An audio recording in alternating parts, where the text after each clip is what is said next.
insya Allah di materi nanti kita akan lebih banyak ilmu. Jadi buat teman-teman jangan lupa untuk siapin alat tulis karena ilmu itu diikat dengan pena ya. Jadi jangan sampai kelewatan, jangan cuma dengerin aja tapi nggak dapat apa-apa. Oke, dan buat teman-teman jangan lupa untuk isi survei acara untuk evaluasi kita semua. Linknya mungkin udah dikirim, boleh dicek di chat box ya. Baik, karena kayaknya udah pada nggak sabar nih mau langsung denger materinya, kita langsung aja dengerin materi. Oke, materinya ini akan dibungkus dengan konsep diskusi dua arah antara moderator dengan pembicara. Moderator kita pada malam hari ini yaitu Kak Nadia Husna Kemala atau bisa dipanggil Kak Nadia yang merupakan student IAIUM jurusan Teknik Telekomunikasi. Nah, Kak Nadia ini berasal dari Lok Sumawe Aceh, kelahiran 15 Juli 1998. Pada tahun 2020, Kak Nadia pernah mengikuti student exchange di University de Limoges di Prancis dan juga aktif di beberapa organisasi. Beliau juga kerap mengikuti dan menjuarai berbagai kompetisi seperti speech competition, essay competition, dan debate competition. Baik, jadi insya Allah ke depan Kak Nadia yang akan bertanya kepada para pembicara tentang hal-hal yang penting untuk kita pelajari bersama. Baik, kepada Kak Nadia, kami persilahkan.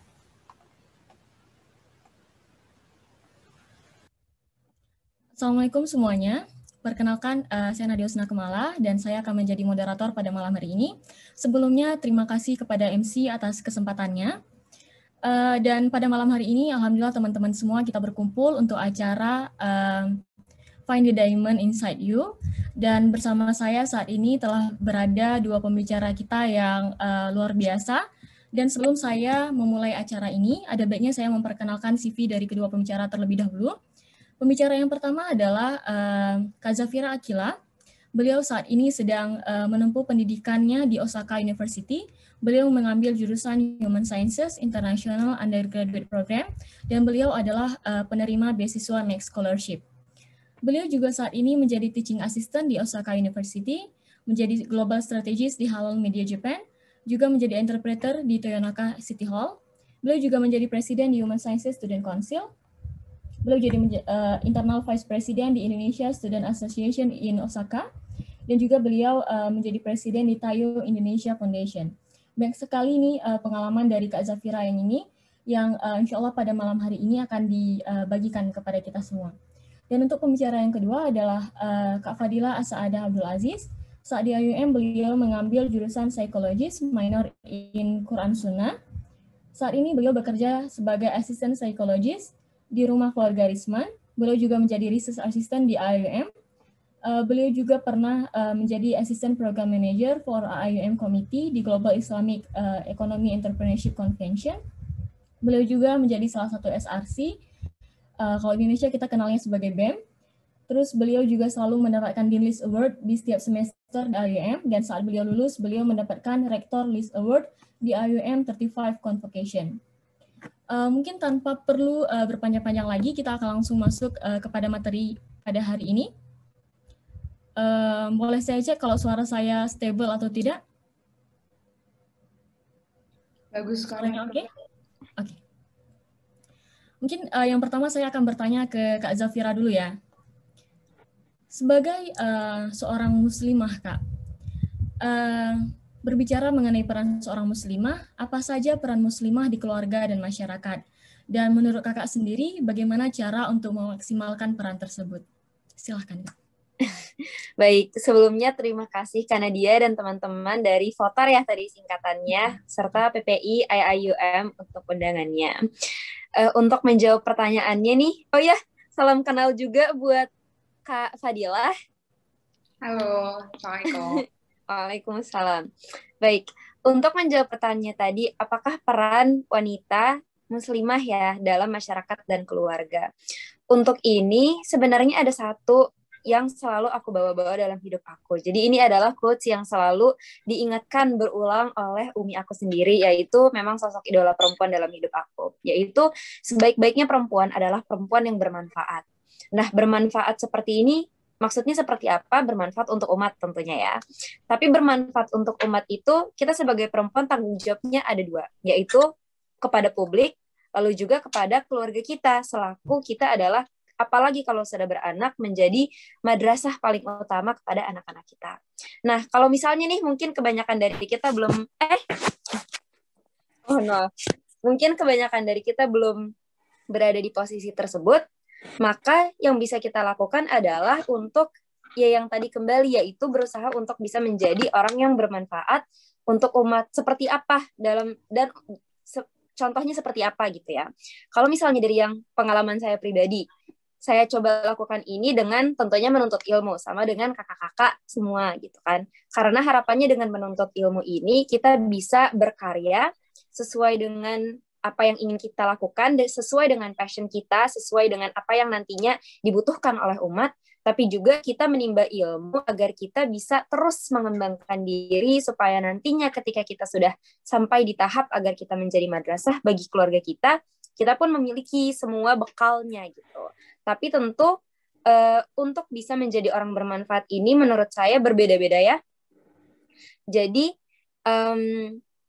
untuk bisa melakukan ini menurut saya sesuai aja sih gitu dengan passion dan minatnya masing-masing. Untuk saya sendiri saat ini adalah dengan mengajar, lalu dengan, kalau misalnya teman-teman tahu, dengan YouTube channel aku, di situ aku juga sering banyak share informasi mengenai bagaimana sih caranya bisa melanjutkan pendidikan di Jepang, bagaimana sih sebagai muslim minoritas kita bisa hidup di Jepang. Nah, ini menurut saya adalah informasi yang sangat dibutuhkan gitu kan, untuk orang-orang yang mungkin nantinya akan kuliah di Jepang, atau orang yang udah tinggal di Jepang tapi belum tahu nih gimana ya caranya beli makanan halal, atau restoran mana aja sih yang halal gitu. Jadi kita nggak perlu mulai dari yang susah gitu, tapi apa yang bisa kita lakukan sesuai dengan kapasitas yang kita miliki. Gitu sih kalau menurut aku. Berarti menurut Kak Zafira sendiri, untuk berkontribusi kepada masyarakat itu bisa melalui passion kita masing-masing ya. Iya, betul. Dan juga teman-teman ada yang mungkin pernah merasakan menjadi minoritas di negara-negara luar mungkin seperti Jepang atau di Eropa lainnya, itu mungkin bisa refer ke YouTube-nya Kak Zafira, karena beliau di sana banyak sharing tentang bagaimana sih menjadi seorang muslimah di sana, mungkin dari mencari makanan halal atau dan hal yang lain-lain ya, yang sangat bermanfaat bagi semua muslimah gitu.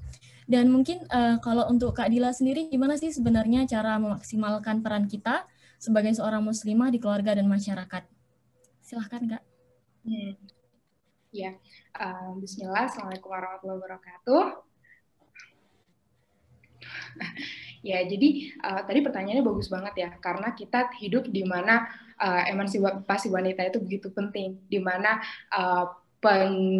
pembuktian diri, pencapaian diri itu sangat penting gitu. Sehingga kadang ketika kita bilang bahwa wanita, oh iya, kamu salah satu peran terbesar kamu dalam hidup kamu adalah menjadi ibu untuk anak-anak kamu. Itu jadi pertanyaan yang kayak, oh kenapa jadi ibu aja? Kenapa nggak bisa jadi yang lain? Kenapa saya harus fokus dengan keluarga saya? Kayak gitu. Dan kita sangat bisa relate dengan pertanyaan ini ya, karena memang ini banyak sekali perempuan-perempuan di luar sana yang hidupnya terkekang karena alasan ini. Kamu nggak usah pendidikan tinggi-tinggi deh, kan nanti jadi ibu aja buat anak-anak kamu gitu. Dan ini kondisi kayak gini sebenarnya sangat tidak bagus dan tidak sesuai dengan Islam ya. Banyak yang mengatasnamakan, oh ini kalau jadi muslimah yang baik, kalian harus fokus sama anak-anak dan jadi istri yang solehah aja kayak gitu. Padahal dalam Islam jauh lebih dari itu kayak gitu.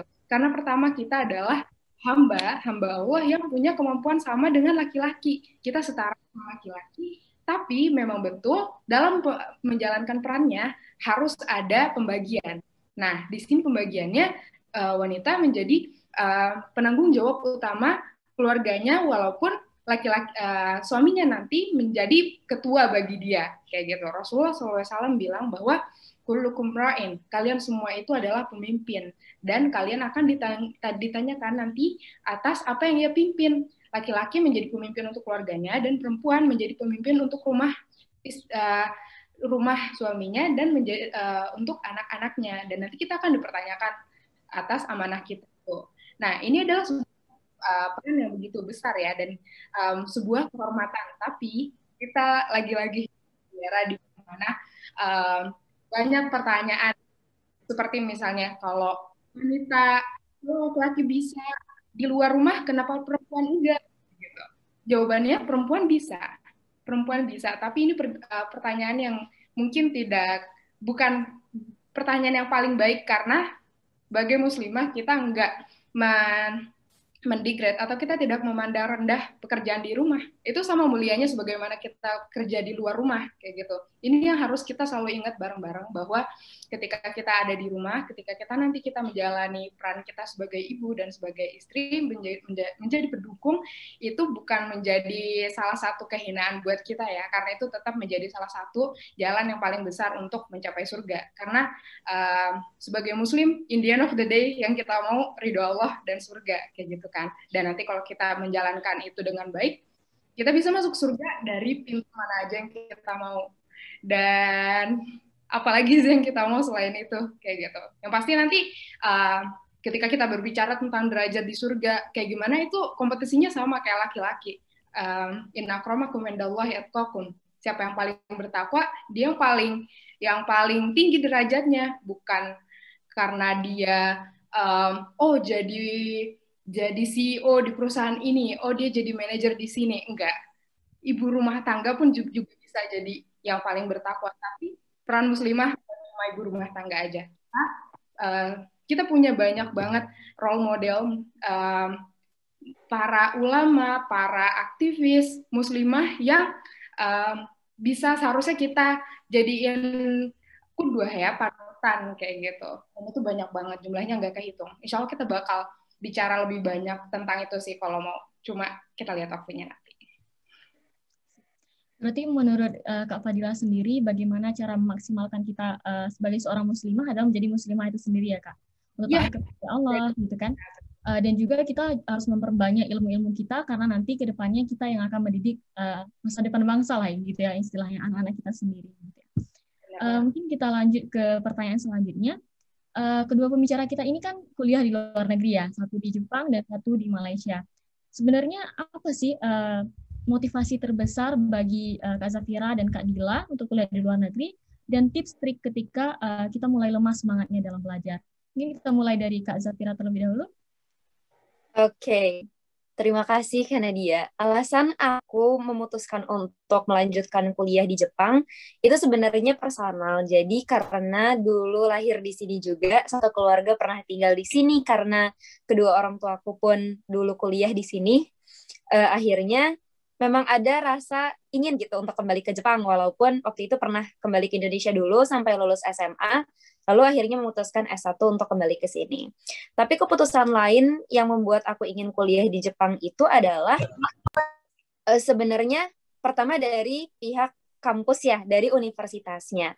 Aku melihat bahwa di universitas aku, Osaka University sekarang, yang memiliki program internasional, aku bisa kuliah di Jepang nih tanpa harus 1 tahun belajar bahasa Jepang terlebih dahulu. Dan aku melihat bahwa ini adalah satu pro yang bisa aku sayang banget nih kalau misalnya kesempatannya dilewatkan.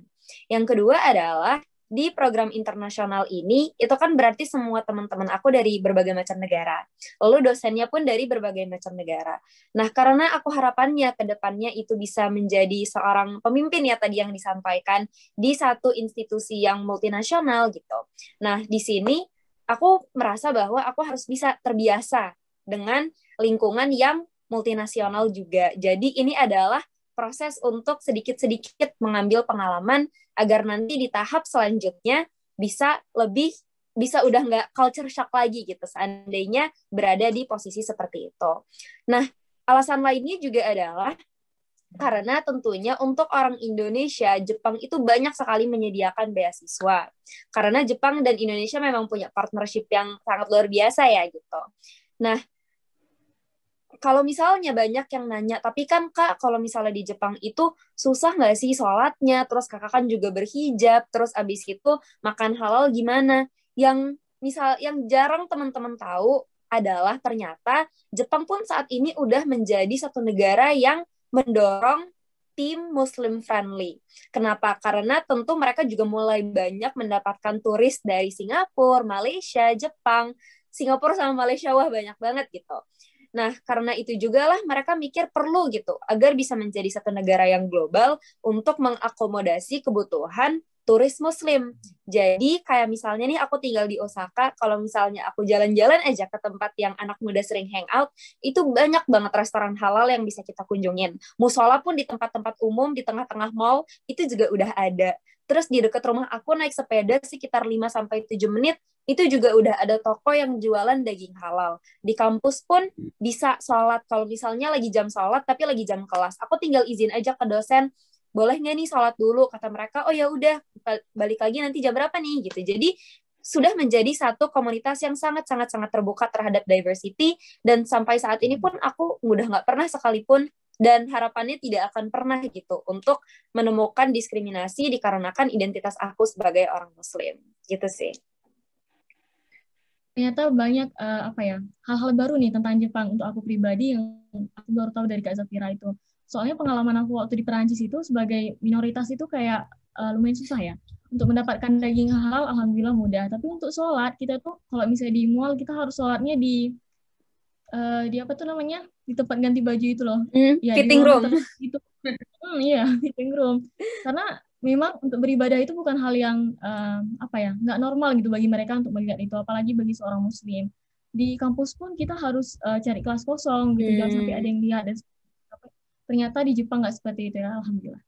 Kalau menurut Kak Dila sendiri gimana nih Kak, motivasi Kak untuk kuliah di luar negeri dan tips trik ketika kita mulai lemah belajar?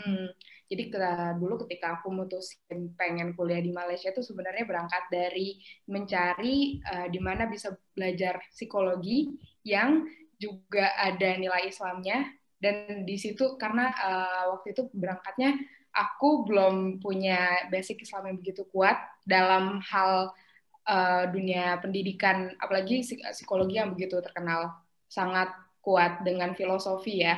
Jadi karena alasan itu waktu itu nyari psikologi saintifik ada di mana, tapi juga ada nilai Islamnya, akhirnya alhamdulillah dapetnya di Malaysia di kampus IAIUM. Nah terus juga sebenarnya kemarin kenapa jadi milih IAIUM karena emang suka mencoba hal baru sih.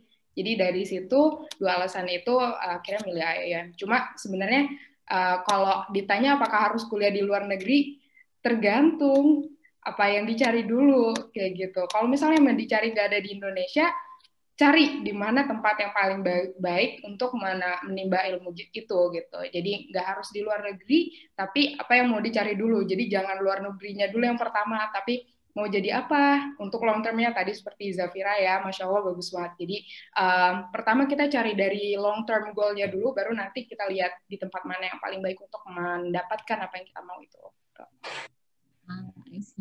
Berarti kita harus tahu goal-goal kita dulu ya. Misalnya kita mau cari kayak Kak Zafira bilang international environment, itu kita bisa mungkin untuk kuliah di luar negeri dan lain sebagainya. Dan kalau nggak salah Islamic Psychologist di IUM salah satu yang terbaik juga ya Kak, kalau nggak salah tadi sih. Karena emang jarang banget. Kalau untuk yang terbaiknya itu kan berarti harus ada standarisasi ya. Cuma kalau untuk misalnya dari involvement-nya, IAIUM adalah salah satu kampus yang paling aktif dalam islamisasi psikologi. Alhamdulillah. Aku pribadi berpendapat sih kayak untuk berhasil kuliah di luar negeri terus juga mendapat environment yang Islamik itu udah kayak blessed banget gitu, bersyukur banget. Jadi kita sebagai muslim itu bisa bebas beribadah, tapi kita juga mendapat international environment, kita bisa belajar dari dosen-dosen internasional juga. Alhamdulillah. Mungkin kita lanjut ke pertanyaan selanjutnya. Mungkin saya tanya Kak Dila dulu ya. Sebagai seorang muslimah, apa yang harus dilakukan ketika iman sedang menurun, apalagi ketika adanya banyak tanggung jawab? Dan seperti yang udah saya bacakan tadi kan di CV ini Kak Dila dan Kak Zafira aktif banget di organisasi. Jadi presiden ini dan itu, aktif di SRC gitu kan. Sedangkan banyak banget nih tanggung jawab kita.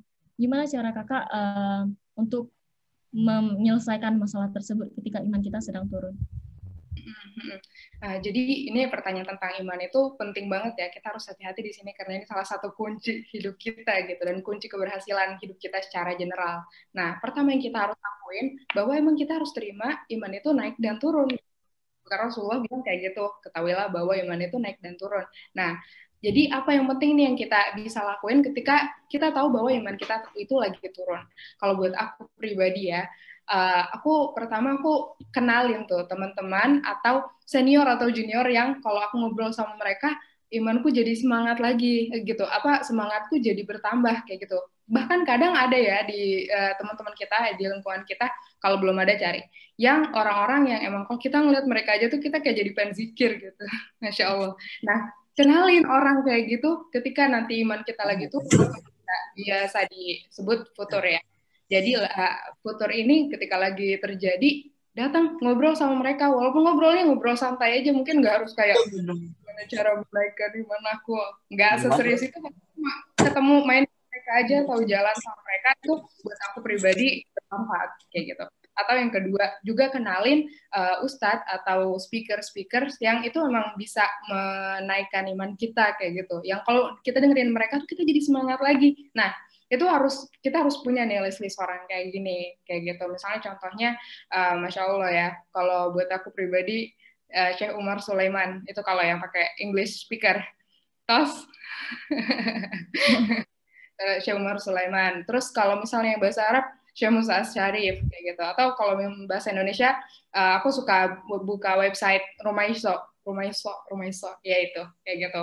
Jadi di situ semuanya aku tahu kemana aku perlunya denger kalau misalnya aku lagi futur kayak gitu. Itu ngenalin orang-orang yang bisa nambahin iman kita atau memberikan semangat itu. Atau juga mungkin kita punya standar minimal buat ibadah-ibadah kita gitu. Misalnya kayak gini, standar minimal itu kalau misalnya aku lagi males, seenggaknya sholat duha itu nggak boleh lewat kayak gitu. Nah ini kita tahu nih, oke kalau misalnya mungkin lagi males, ya nggak apa-apa deh nggak kayak mulai, ya nggak apa-apa deh sholat sunnah rawatibnya nggak sampai 12 rakaat kayak gitu. Tapi ada sholat minimal, ada ibadah-ibadah minimal yang kita tahu itu bisa ngasih ketenangan dari diri kita gitu. Karena Rasulullah SAW pun bilang, ya ada karena memang iman itu naik turun, jadi kita harus tetap berpegang pada sunnah ketika kita lagi ada di momen-momen males atau futur ini gitu. Nah, ya udah itu lakuin yang minimal, wajib itu nggak bisa ditoleransi ya. Kalau yang sholat wajib semuanya nggak bisa ditoleransi. Biasanya mungkin zikirnya tuh selalu serius gitu duduk. Kalau misalnya lagi futur mungkin ya nggak apa-apa deh dari rekaman kayak gitu ikutin aja. Nah itu apa ya kita kasih standar yang lebih rendah tapi jangan sampai hilang banget gitu. Jadi kita emang udah tahu ini udahlah lebih gampang kok. Hai diriku kayak gitu. Jadi seharusnya bisa lebih kuat lagi kayak gitu. Terus sebenarnya kayak gini ya, tadi kan kalau iman turun, terus juga padahal tanggung jawabnya banyak. Sebenarnya semakin banyak tanggung jawab, ibadah itu seharusnya semakin kuat gitu. Karena ibadah yang nguatin kita buat ngejalanin tanggung jawab itu gitu. Jadi semoga kita jangan jadi kebalikan ya, harus tanggung jawab itu untuk biar imannya, ya kita harus ngejadiin iman itu salah satu charger kita untuk tanggung jawab kita untuk keseharian kita gitu sih. Mungkin ada yang mau ditambahin kali ini Zafiran ya kok nungguin. Sebenarnya apa yang Kak Dila bilang tuh aku udah setuju banget sih, mulai dari cari teman yang bisa diajak semangat bareng gitu, terus cari konten-konten yang emang bisa naikin iman kita gitu, dan konten pun hari ini tuh udah nggak susah loh gitu, kita nggak perlu susah-susah. Kalau misalnya malas buka YouTube nih, kita nggak perlu, kalau misalnya kita sukanya scrolling di TikTok atau kita sukanya scrolling di Instagram, itu juga udah banyak banget Mufti Menk aja tuh pakai gitu kan, jadi udah nggak ada lagi alasan kita nggak ketemu at least sekali 2 kali di feed kita konten-konten yang bisa bantu naikin iman kita. Nah, paling itu sih, sisanya aku setuju banget sama apa yang Kak Dila bilang. Aku pribadi juga pernah sih yang kayak Kak Dila bilang itu, lihat seseorang itu kayak, aku pingin beribadah aja gitu, lihat dia adem banget gitu, pingin langsung zikir gitu, pingin langsung ibadah-ibadah sunnah tuh nggak mau ketinggalin, itu pernah gitu ya. Semoga kita akan selalu menjumpai orang-orang seperti itu ya. Dan aku pribadi mau nambahin mungkin ini ya, lingkungan kita juga, mungkin teman-teman di IUM bisa gabung votar, karena itu pribadi benar-benar membantu aku sih, terutama untuk join halakohnya votar gitu kan, yang mingguan. Kadang pada saat putur-putur seperti itu, kita nggak tahu ternyata kata-kata siraman rohani lah istilahnya dari murabbiyah kita itu benar-benar bermanfaat untuk kita, untuk menghilangkan futur itu. Karena benar banget itu kata Kak Dila tadi bilang, kalau iman kita itu emang naik dan turun, tapi setidaknya kita harus punya standar lah. Pokoknya yang wajib itu sama sekali nggak boleh kita tinggalkan. Kalau yang sunnah mungkin lagi futur, ya bolehlah sesekali mungkin kita skip gitu. Tapi yang wajib itu sama sekali tidak boleh tinggalkan, karena memang futur itu normal ya bagi setiap manusia untuk adanya naik dan turun dalam iman. Tadi kan tadi kamu bilang kalau yang di UIA bisa join votar. Mungkin kalau yang di kampus-kampus lain juga bisa cari aja komunitas. Mungkin walaupun bahkan di luar negeri ya, cari komunitas Indonesia yang ngadain halakoh mingguan atau ya banyak. Pokoknya jangan pernah nyerah dan ngerasa stuck di komunitas kita gitu. Karena kalau kita mencari, insya Allah bakal nunjukin. Pasti banyak di mana aja komunitas kayak gitu. Iya, setahu aku pun walaupun di negara-negara Eropa atau daerah-daerah yang agak bukan daerah kota lah gitu ya istilahnya, udah banyak kok, walaupun orang-orangnya dikit tapi mereka pasti punya istilahnya circle kecil untuk halakoh seperti itu. Jadi teman-teman bisa cari ya, walaupun mungkin kalian ada di negara yang selain yang saya sebutkan tadi. Mau nambahin dikit sih, apalagi kalau misalnya kita mungkin karena dia juga pernah ngerasain selaku minoritas gitu kan, karena semakin kita pertama kalinya benar-benar ngerasain bahwa kita adalah satu-satunya yang beridentitas Muslim, maka keinginan kita untuk kembali kepada Allah itu menurut aku menjadi semakin besar gitu. Karena disitulah kita pertama kalinya merasakan rindu sholat berjamaah, rindu mendengar azan. Itu aku pertama kali inget banget pertama kali datang ke Jepang, terus musola belum jadi gitu kan di kampus aku, baru dibuka sebulan 2 bulan setelah aku datang. Pertama kalinya dengar azan tuh aku benar-benar sampai merinding terharu gitu, kayak ini loh yang aku selama ini tinggal di Indonesia sebagai mayoritas Muslim tuh took it for granted banget gitu. Jadi menurut aku apalagi dengan posisi selaku minoritas, maka akan semakin banyak gak hanya kita tapi teman-teman juga yang pertama kalinya belajar Islam itu benar-benar dari keinginan sendiri gitu, tapi bukan hanya melihat environment di sekitar kita. Mungkin juga tadi kan aku mungkin nge-share-nya yang kayak ternyata menjadi minoritas di negara luar itu kayak banyak yang nggak serunya ya. Mungkin aku bilang tadi kayak kita harus sholat sembunyi-sembunyi dan lain sebagainya. Tapi sebenarnya nggak seserem itu sih. Dulu waktu aku ke Perancis juga kayak takut sih, soalnya kan Perancis tuh lumayan terkenal tentang diskriminasinya terhadap Islam juga kan. Kayak aku pernah lihat video orang ditarik jilbabnya dan gitu-gitu. Tapi ternyata nggak yang semengerikan itu. Tapi ada beberapa temanku bilang mungkin karena kamu anak exchange, jadi kamu nggak terlalu merasakan. Tapi aku ngerasa kayaknya nggak. Emang mereka itu mereka respect juga dengan orang-orang negara dari agama lain gitu. Bahkan kita saling sharing gitu. Aku bilang, oh iya ini bentar lagi bulan Ramadan, kami harus puasa selama sebulan penuh. Dan mereka ternyata tertarik gitu. Mereka benar-benar puasa mereka benar-benar nggak makan minum tuh dari fajar ya sampai maghrib juga. Bahkan kita siapin buka puasa bareng-bareng gitu. Banyak kok hal-hal yang seru dan mereka mau mempelajari gitu. Misalnya kita ada gathering, kita bilang, oh maaf kami nggak bisa makan daging. Besoknya mereka cariin, oh jadi daging yang gimana yang kalian bisa makan yang ada halalnya gitu. Dan alhamdulillah di negara itu ada sih daging halal walaupun agak susah cari, tapi mereka benar-benar mau nyariin gitu biar kita bisa, dan kita juga jelasin hal yang kita nggak bisa, mereka benar-benar respect sebenarnya. Mungkin bagi yang mau memiliki pengalaman seperti itu tuh bisa banget gitu, jangan pernah takut kalau untuk menjadi minoritas, seru-seru aja gitu sebenarnya, karena kita saling menghargai satu sama lain, nggak yang semengerikan yang ada di TV-TV yang kayak kita lihat kalau menjadi minoritas itu kita nggak bisa bebas beribadah atau kita harus selalu sembunyi-sembunyi dan menutupi identitas kita, nggak seperti itu ya. Mungkin ada yang mau ditambahin lagi dari kakak keduanya? Cukup. Apa nilai yang ditanam oleh kakak sendiri supaya yakin dengan harapan kakak, yang kakak miliki untuk mengatur perasaan-perasaan yang muncul ketika mulai berada kondisi insecure. Mungkin ketika kita punya harapan nih, tapi ternyata kok aku insecure ya? Gimana sih cara untuk menyelesaikan dengan perasaan kita sendiri seperti itu, Kak? Mungkin dari Kak Zafira terlebih dahulu.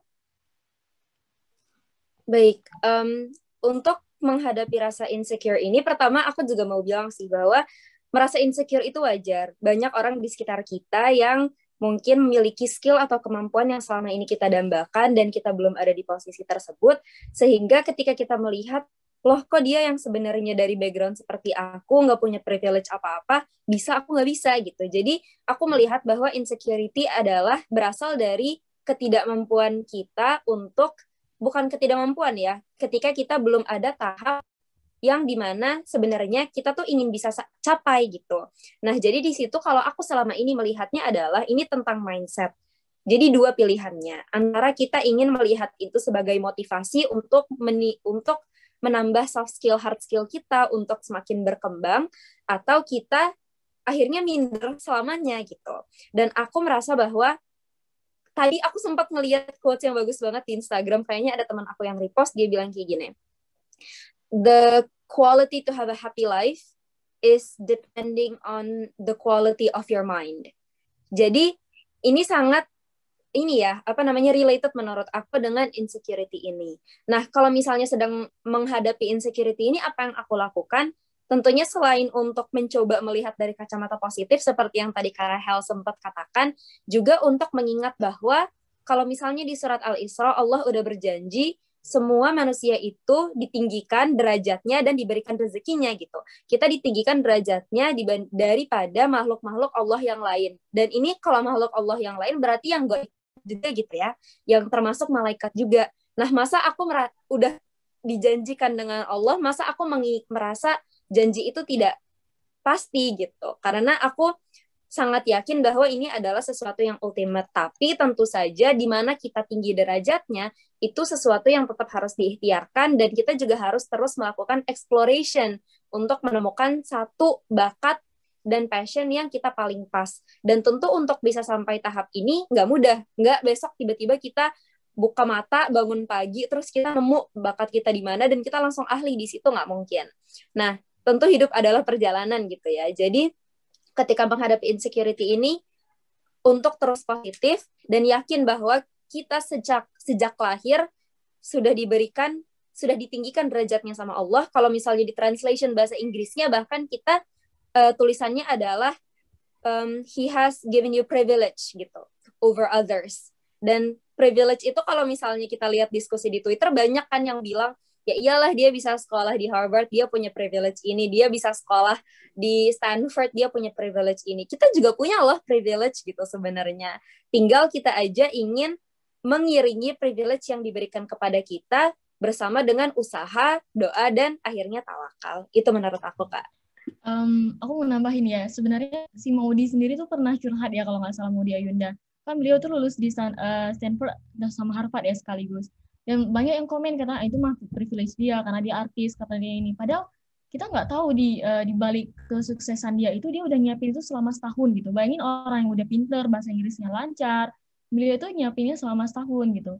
Jadi menurut benar banget nih kata Kak Zafira tadi, ketika kita merasa insecure ada dua option. Yang pertama kita menjadikan itu motivasi, atau yang kedua kita benar-benar insecure terus kita nggak ngapa-ngapain gitu. Jadinya kita akan berada di tempat itu selamanya gitu. Aku pribadi, aku selalu merasa insecure. Di setiap keadaan kayaknya aku selalu merasa insecure. Tapi yang aku lakukan adalah, aku menganggap ini sebagai motivasi gitu. Aku harus, ketika orang mungkin cuma belajar sekitar 3 jam, maka aku harus belajar 5 jam, karena aku memang merasa kemampuan aku masih kurang gitu. Jadi ketika kita merasa insecure, kita harus menjadikan itu sebagai motivasi gitu. Jadi kita bisa setidaknya berada di level yang sama dengan orang-orang yang kita anggap kayak sebagai motivasi kita lah, seperti itu ya. Gimana nih, Kak? Ya, kalau buat aku pribadi, insecure itu kan datang karena ada harapan atau ekspektasi yang harus dipenuhi ya. Nah, sekarang gimana? Dan ini untuk memenuhi ekspektasi itu, kadang kita lupa bahwa ada ekspektasi yang pertama, yaitu ekspektasi dari Allah gitu. Ini aku nggak mau terlalu ngawang-ngawang atau gimana-gimana, tapi kita terlalu sibuk untuk memenuhi ekspektasi yang datang nggak ada habis-habisnya, padahal kita lupa ekspektasi pertama, yaitu Allah selalu ngeliatin kita, kayak gitu. Nah, ketika kita tahu bahwa Allah ini selalu ngawasin kita, dan sebenarnya Allah apa sih yang dimauin dari kita, kita bakal bisa lebih tenang untuk mencapai apa yang seharusnya kita capai, kayak gitu. Misalnya, dan ketika kita cuma fokus sama gimana kita pleasing Allah, nanti itu bakal tercermin dari gimana kita melihat usaha dan hasil gitu. Ketika kita fokusnya melihat hasil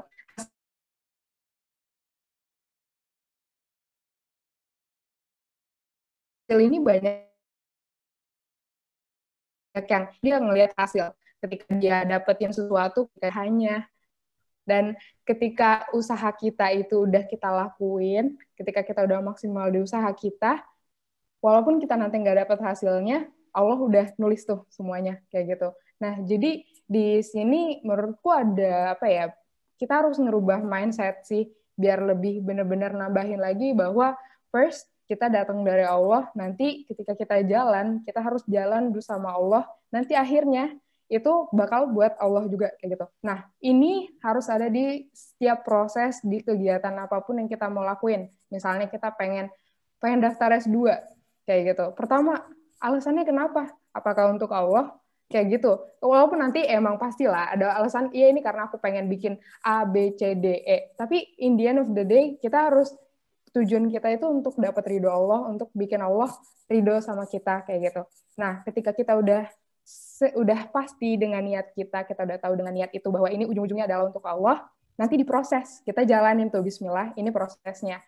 Selama di proses itu kita harus ngingetin diri kita bahwa aku mau dapat ridho Allah di akhir perjalanan ini kayak gitu. Dan ini bukan ridho manusia yang nanti banyak banget ekspektasinya, yang nanti dan ekspektasinya itu macam-macam ya, yang si A pengen yang ini, yang si B maunya yang kayak gini, dan itu kita bakal ribet banget kalau pengen menuhin ekspektasi semua orang kayak gitu. Apalagi ekspektasi diri kita yang berganti-ganti kayak gitu. Nah, jadi dari selama di proses itu selalu balik lagi ke Allah, dan itu dengan balik ke Allah ini kita harus tahu ya bahwa kita harus memberikan usaha maksimal kita, bukan buat apa-apa tapi buat Allah kayak gitu. Nah, nanti akhirnya kita juga nggak bakal ngoyo bahwa kita harus dapat di kampus A atau di kampus B atau di kampus C. Karena itu kalau kita bilang dari awal pengennya untuk Allah, kita lakuin yang terbaik usahanya, nanti hasilnya Allah yang ngasih kayak gitu. Walaupun mungkin nanti hasilnya oke, tahun depan ya Fadilah. Apakah kita bisa nerima itu? Nah, itu nanti juga bakal balik lagi. Iya, udah usaha maksimal di awal niatnya udah maksimal, nanti itu Allah ngasihnya apa? Itu Allah pasti ngasihnya yang terbaik, karena kita udah ngasih dari diri kita yang terbaik kayak gitu. Nah, di sini kita nggak sibuk berkompetisi sama siapapun, karena yang kita fokus, kita berkompetisi sama diri kita sendiri, sama kemampuan kita yang maksimal kayak gimana.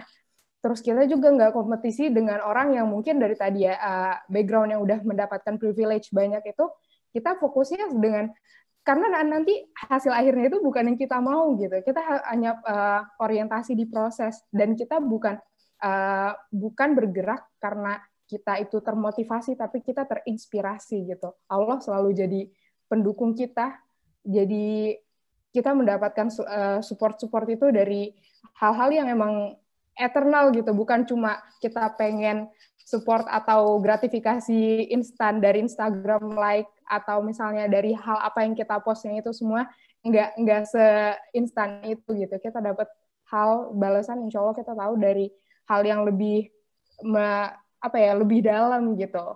Kepuasannya itu lebih dalam kayak gitu. Karena kita tahu pada akhirnya ini buat Allah, dan perjalanan aku cuma dari Allah ke Allah untuk Allah, dan cuma bersama Allah gitu. Aku tahu ini ribet banget dan susah banget buat bisa benar-benar punya mindset itu, tapi diproses, usahain biar kita selalu bisa ingat itu, karena iya banyak banget omongan, apalagi kita hidup di mana yang kita lihat itu sesuatu yang emang nyata gitu, tangible. Kita ngelihat Instagram gambar, di FB tulisan gambar, kayak gitu, semuanya tuh kayak material banget kayak gitu. Jadi ya salah satu caranya sih buat kembali ngingetin bahwa ini perjalanan dengan Allah untuk Allah. Jadi jangan complicate too much, walaupun tetap kasih usaha kita yang terbaik. Ya, kayak gitu sih. Jadi cuma fokus gimana Allah ngelihat kita, jangan terlalu fokus gimana orang lain ngelihat kita gitu. So, insecurity kayaknya sih related banget sama hal itu. Buat aku pribadi ya, karena aku juga insecure parah. Ya, insecure itu emang benar-benar normal sih di setiap orang gitu ya, pasti pernah merasakannya. Ini berbicara tentang insecure lagi nih, kakak berdua kan pembicara ini sering banget menjadi leader lah istilahnya, pernah menjadi presiden ini dan itu gitu. Pernah nggak sih merasa, ini kan apalagi di international environment gitu ya, ketika kita menjadi leader, anggota kita itu bukan cuma orang Indonesia doang, tapi dari berbagai negara. Gimana sih cara kita menyelesaikan perasaan-perasaan itu, perasaan insecure ketika kita harus memimpin, dan kita masih berpikir, aku layak nggak ya untuk memimpin orang-orang ini gitu. Mungkin dari Kak Zafira dulu. Kalau misalnya tadi nyambung sama yang kata Kak Fadilah bilang, apakah insecurity itu ada? Pasti ada gitu ya. Namanya juga kita manusia. Tapi aku setuju banget sama yang apa tadi Kak Fadilah bilang, yaitu kita benar-benar gak ada loh yang semua kompetisi kita dengan orang lain itu hanya ada di benak kita doang. Kalau misalnya ngikutin buku yang ini ya, The Only Things That You Can See When You Slow Down, di buku ini itu dibilang bahwa storm yang terjadi itu tuh sebenarnya hanya satu titik di benak kamu yang semua orang di sekitar kamu itu gak akan lihat gitu. Jadi seenggak penting itulah insecurity kita atau keresahan-keresahan yang kita miliki, dan seandainya kita menyadari itu, kita bisa step back dan melihat, oh ternyata nggak memiliki pikiran-pikiran insecure seperti ini itu nggak masalah gitu.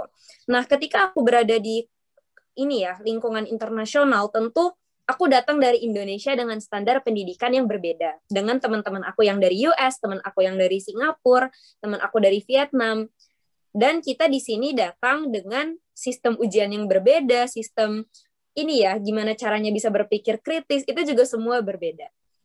Jadi di sini aku pertama kalinya belajar bagaimana caranya bisa deliver argumen dengan argumen yang terstruktur dengan evidence A, B, C, dan itu sesuatu yang aku pelajari baru di sini dan bukan ketika aku di Indonesia.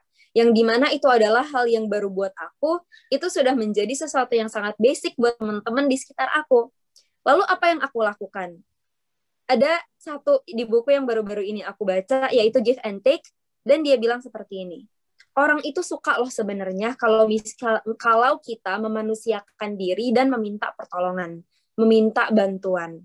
Di mana kita nggak bisa, Allah juga sudah bilang bahwa beberapa manusia itu sudah ditinggikan derajatnya kalau dibandingkan dengan beberapa orang lain. Bukan ditinggikan derajatnya, dilebihkan kemampuannya. Gitu. Dan ini untuk semua umat yang nggak hanya Muslim aja gitu. Jadi di sini aku melihat teman-teman aku yang udah lebih ahli kemampuannya dalam academic writing, dalam membaca jurnal. Lalu di sini ada aku yang bahasa Inggris juga bukan bahasa native aku, dan semuanya masih baru aku coba. Disitulah akhirnya aku jadi mengerti posisi aku gitu, yang dimana mungkin selama ini aku merasa aku lebih tinggi daripada orang lain. Di sini aku pertama kalinya merasa, oh banyak loh yang sebenarnya aku belum tahu, dan inilah kesempatan yang sangat-sangat-sangat udah perfect banget gitu untuk mulai membina dan mengembangkan kemampuan diri lagi di tempat-tempat yang aku belum pernah mengembangkan diri. Jadi aku datang tuh ke teman-teman, aku nggak tahu cara baca paragraf ini gitu. Kayaknya setiap baca tuh diulang lagi, nggak ada yang masuk ke otak. Katanya ngerti, tapi rasanya nggak ada meaning yang dapet gitu. Akhirnya teman aku yang dari US gitu ya, yang dia udah terbiasa, dia bilang, coba deh yang dilihat cuma poin ini. Terus misalnya aku tulis esai, aku nggak yakin tuh apakah ini masuk akal. Aku kasih ke teman aku yang udah native speaker, tolong dong bacain gitu untuk ngelihat sebenarnya argumennya jelas gak sih. Dan di situ ada proses yang menurut aku dimana kita sebagai manusia itu sangat prideful gitu ya. Itu kita direndahkan gitu, bukan dari segi derajat, tapi kita sadar kembali gitu akan kemampuan kita sebagai manusia itu memang terbatas gitu. Jadi kembali lagi ke mindset yang tadi, kalau misalnya kita merasa bahwa insecurity itu tidak perlu menjadi halangan, maka kita carilah caranya untuk bisa mengembangkan diri agar kita tidak perlu terlalu berbelit-belit, terlalu berlama-lama dengan insecurity ini, untuk bisa step up, level up diri kita ya, untuk find the diamond inside us gitu kalau ngikutin tema acaranya. Dan itu sih kalau misalnya menurut aku satu proses yang bisa kita lakukan. Bagus banget. Kalau menurut Kak Dila sendiri gimana, Kak? Jadi ini gimana ya, biar bisa lebih percaya diri untuk menjadi ketua bagi orang-orang yang menurut kita itu jauh di atas kita gitu kan. Nah, yang pertama, the fact bahwa kita dipilih untuk menjadi ketua mereka atau mengetuai mereka itu adalah salah satu bukti pertama bahwa kamu pantas kok, kamu cocok kok, kayak gitu. Kamu nggak bakal dipilih kalau kamu nggak punya kualitas itu, kayak gitu.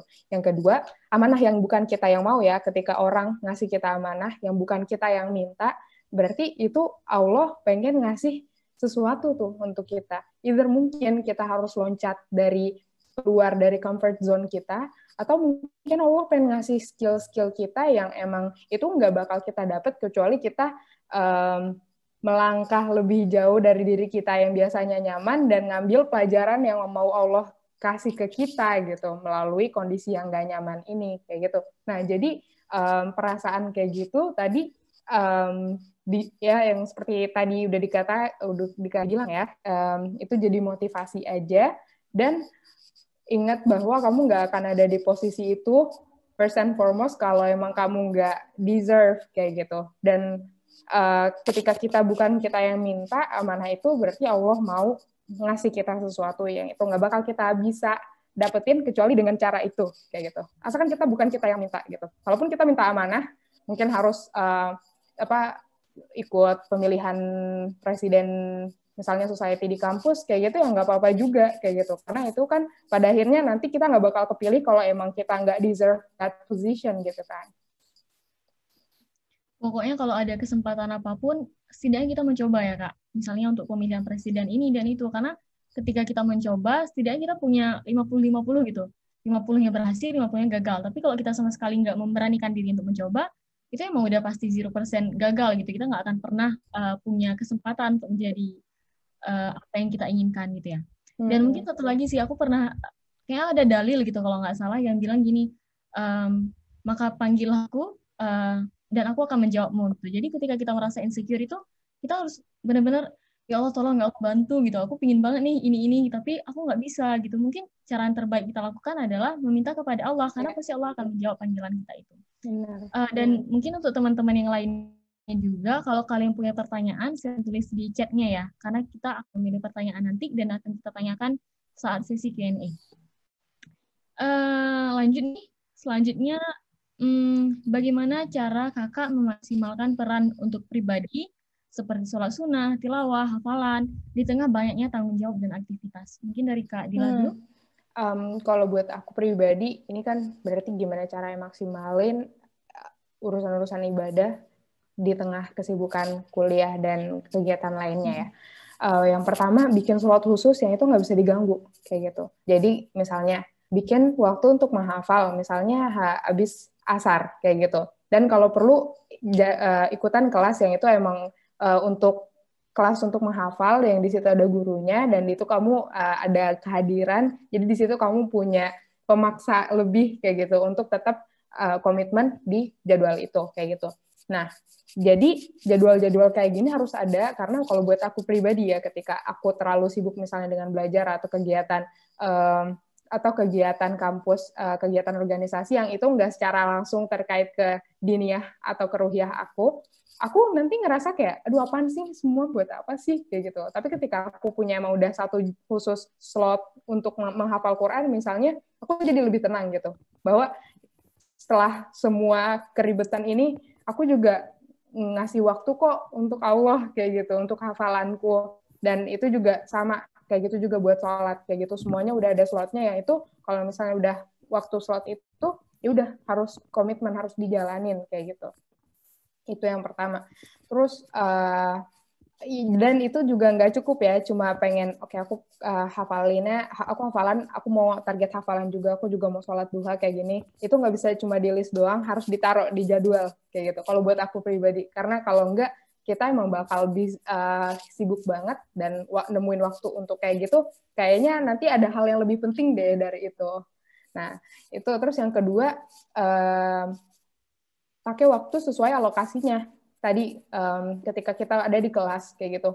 Walaupun mungkin sibuk banget di organisasi, tapi ketika kita ada di kelas, fokus waktu untuk belajar, bener-bener belajar, bener-bener serap apa yang ada di kelas itu. Jadi ketika nanti mungkin udah pengen ujian, kadang aku pengen ujiannya tuh bener-bener cuma revise di luar ruangan aja, karena alhamdulillah udah bener-bener fokus di kelas kayak gitu. Dan di situ caranya buat aku pribadi maksimalin waktuku. Jadi ketika aku di kelas, aku nggak pernah buka laptop untuk organisasi atau apa-apa, atau bahkan buka HP, nggak, aku matiin semuanya, fokus di kelas kayak gitu. Jadi pembagian waktu dan jadwal yang udah kesusun, karena ketika kita ngebagi waktu dan jadwal tuh, kita ngealokasiinnya tuh bener-bener sesuai sama apa yang kita mau gitu. Itu dalam kondisi ideal. Kita belum ditabrak sama realita bahwa, oh ternyata ini demand-nya banyak banget ya. Nggak kayak gitu.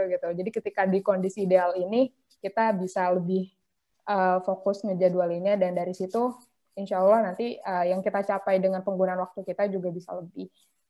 Gitu sih.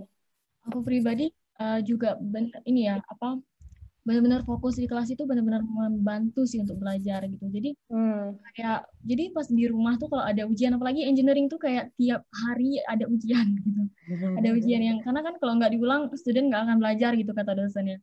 Nah jadi karena sering ulangan, jadi benar-benar kayak fokus di kelas itu benar-benar membantu time management, karena waktu aku first year sama second year itu kan aktif di PPI juga ya. PPI kan banyak banget juga acaranya kan. Jadi itu benar-benar membantu ya teman-teman. Jadi kalau untuk Kak Zafira sendiri gimana tuh Kak caranya?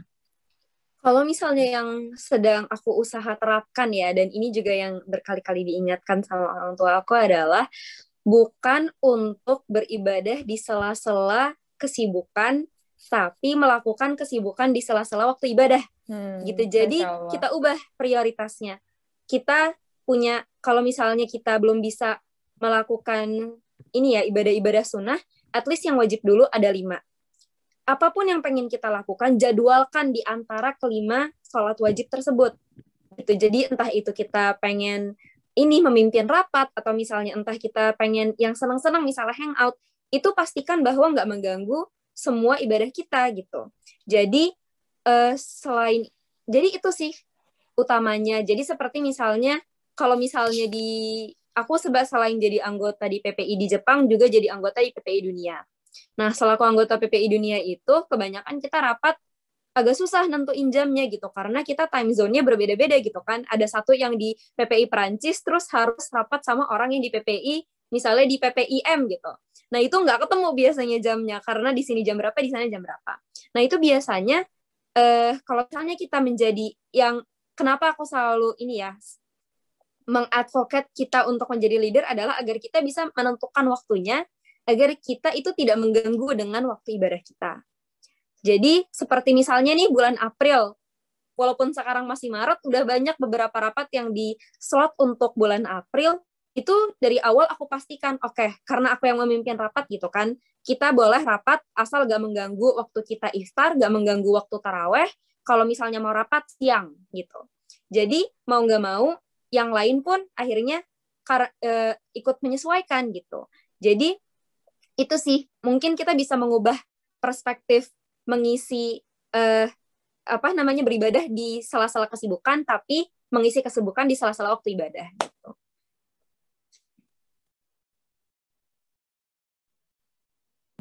Sorry, aku mute ya.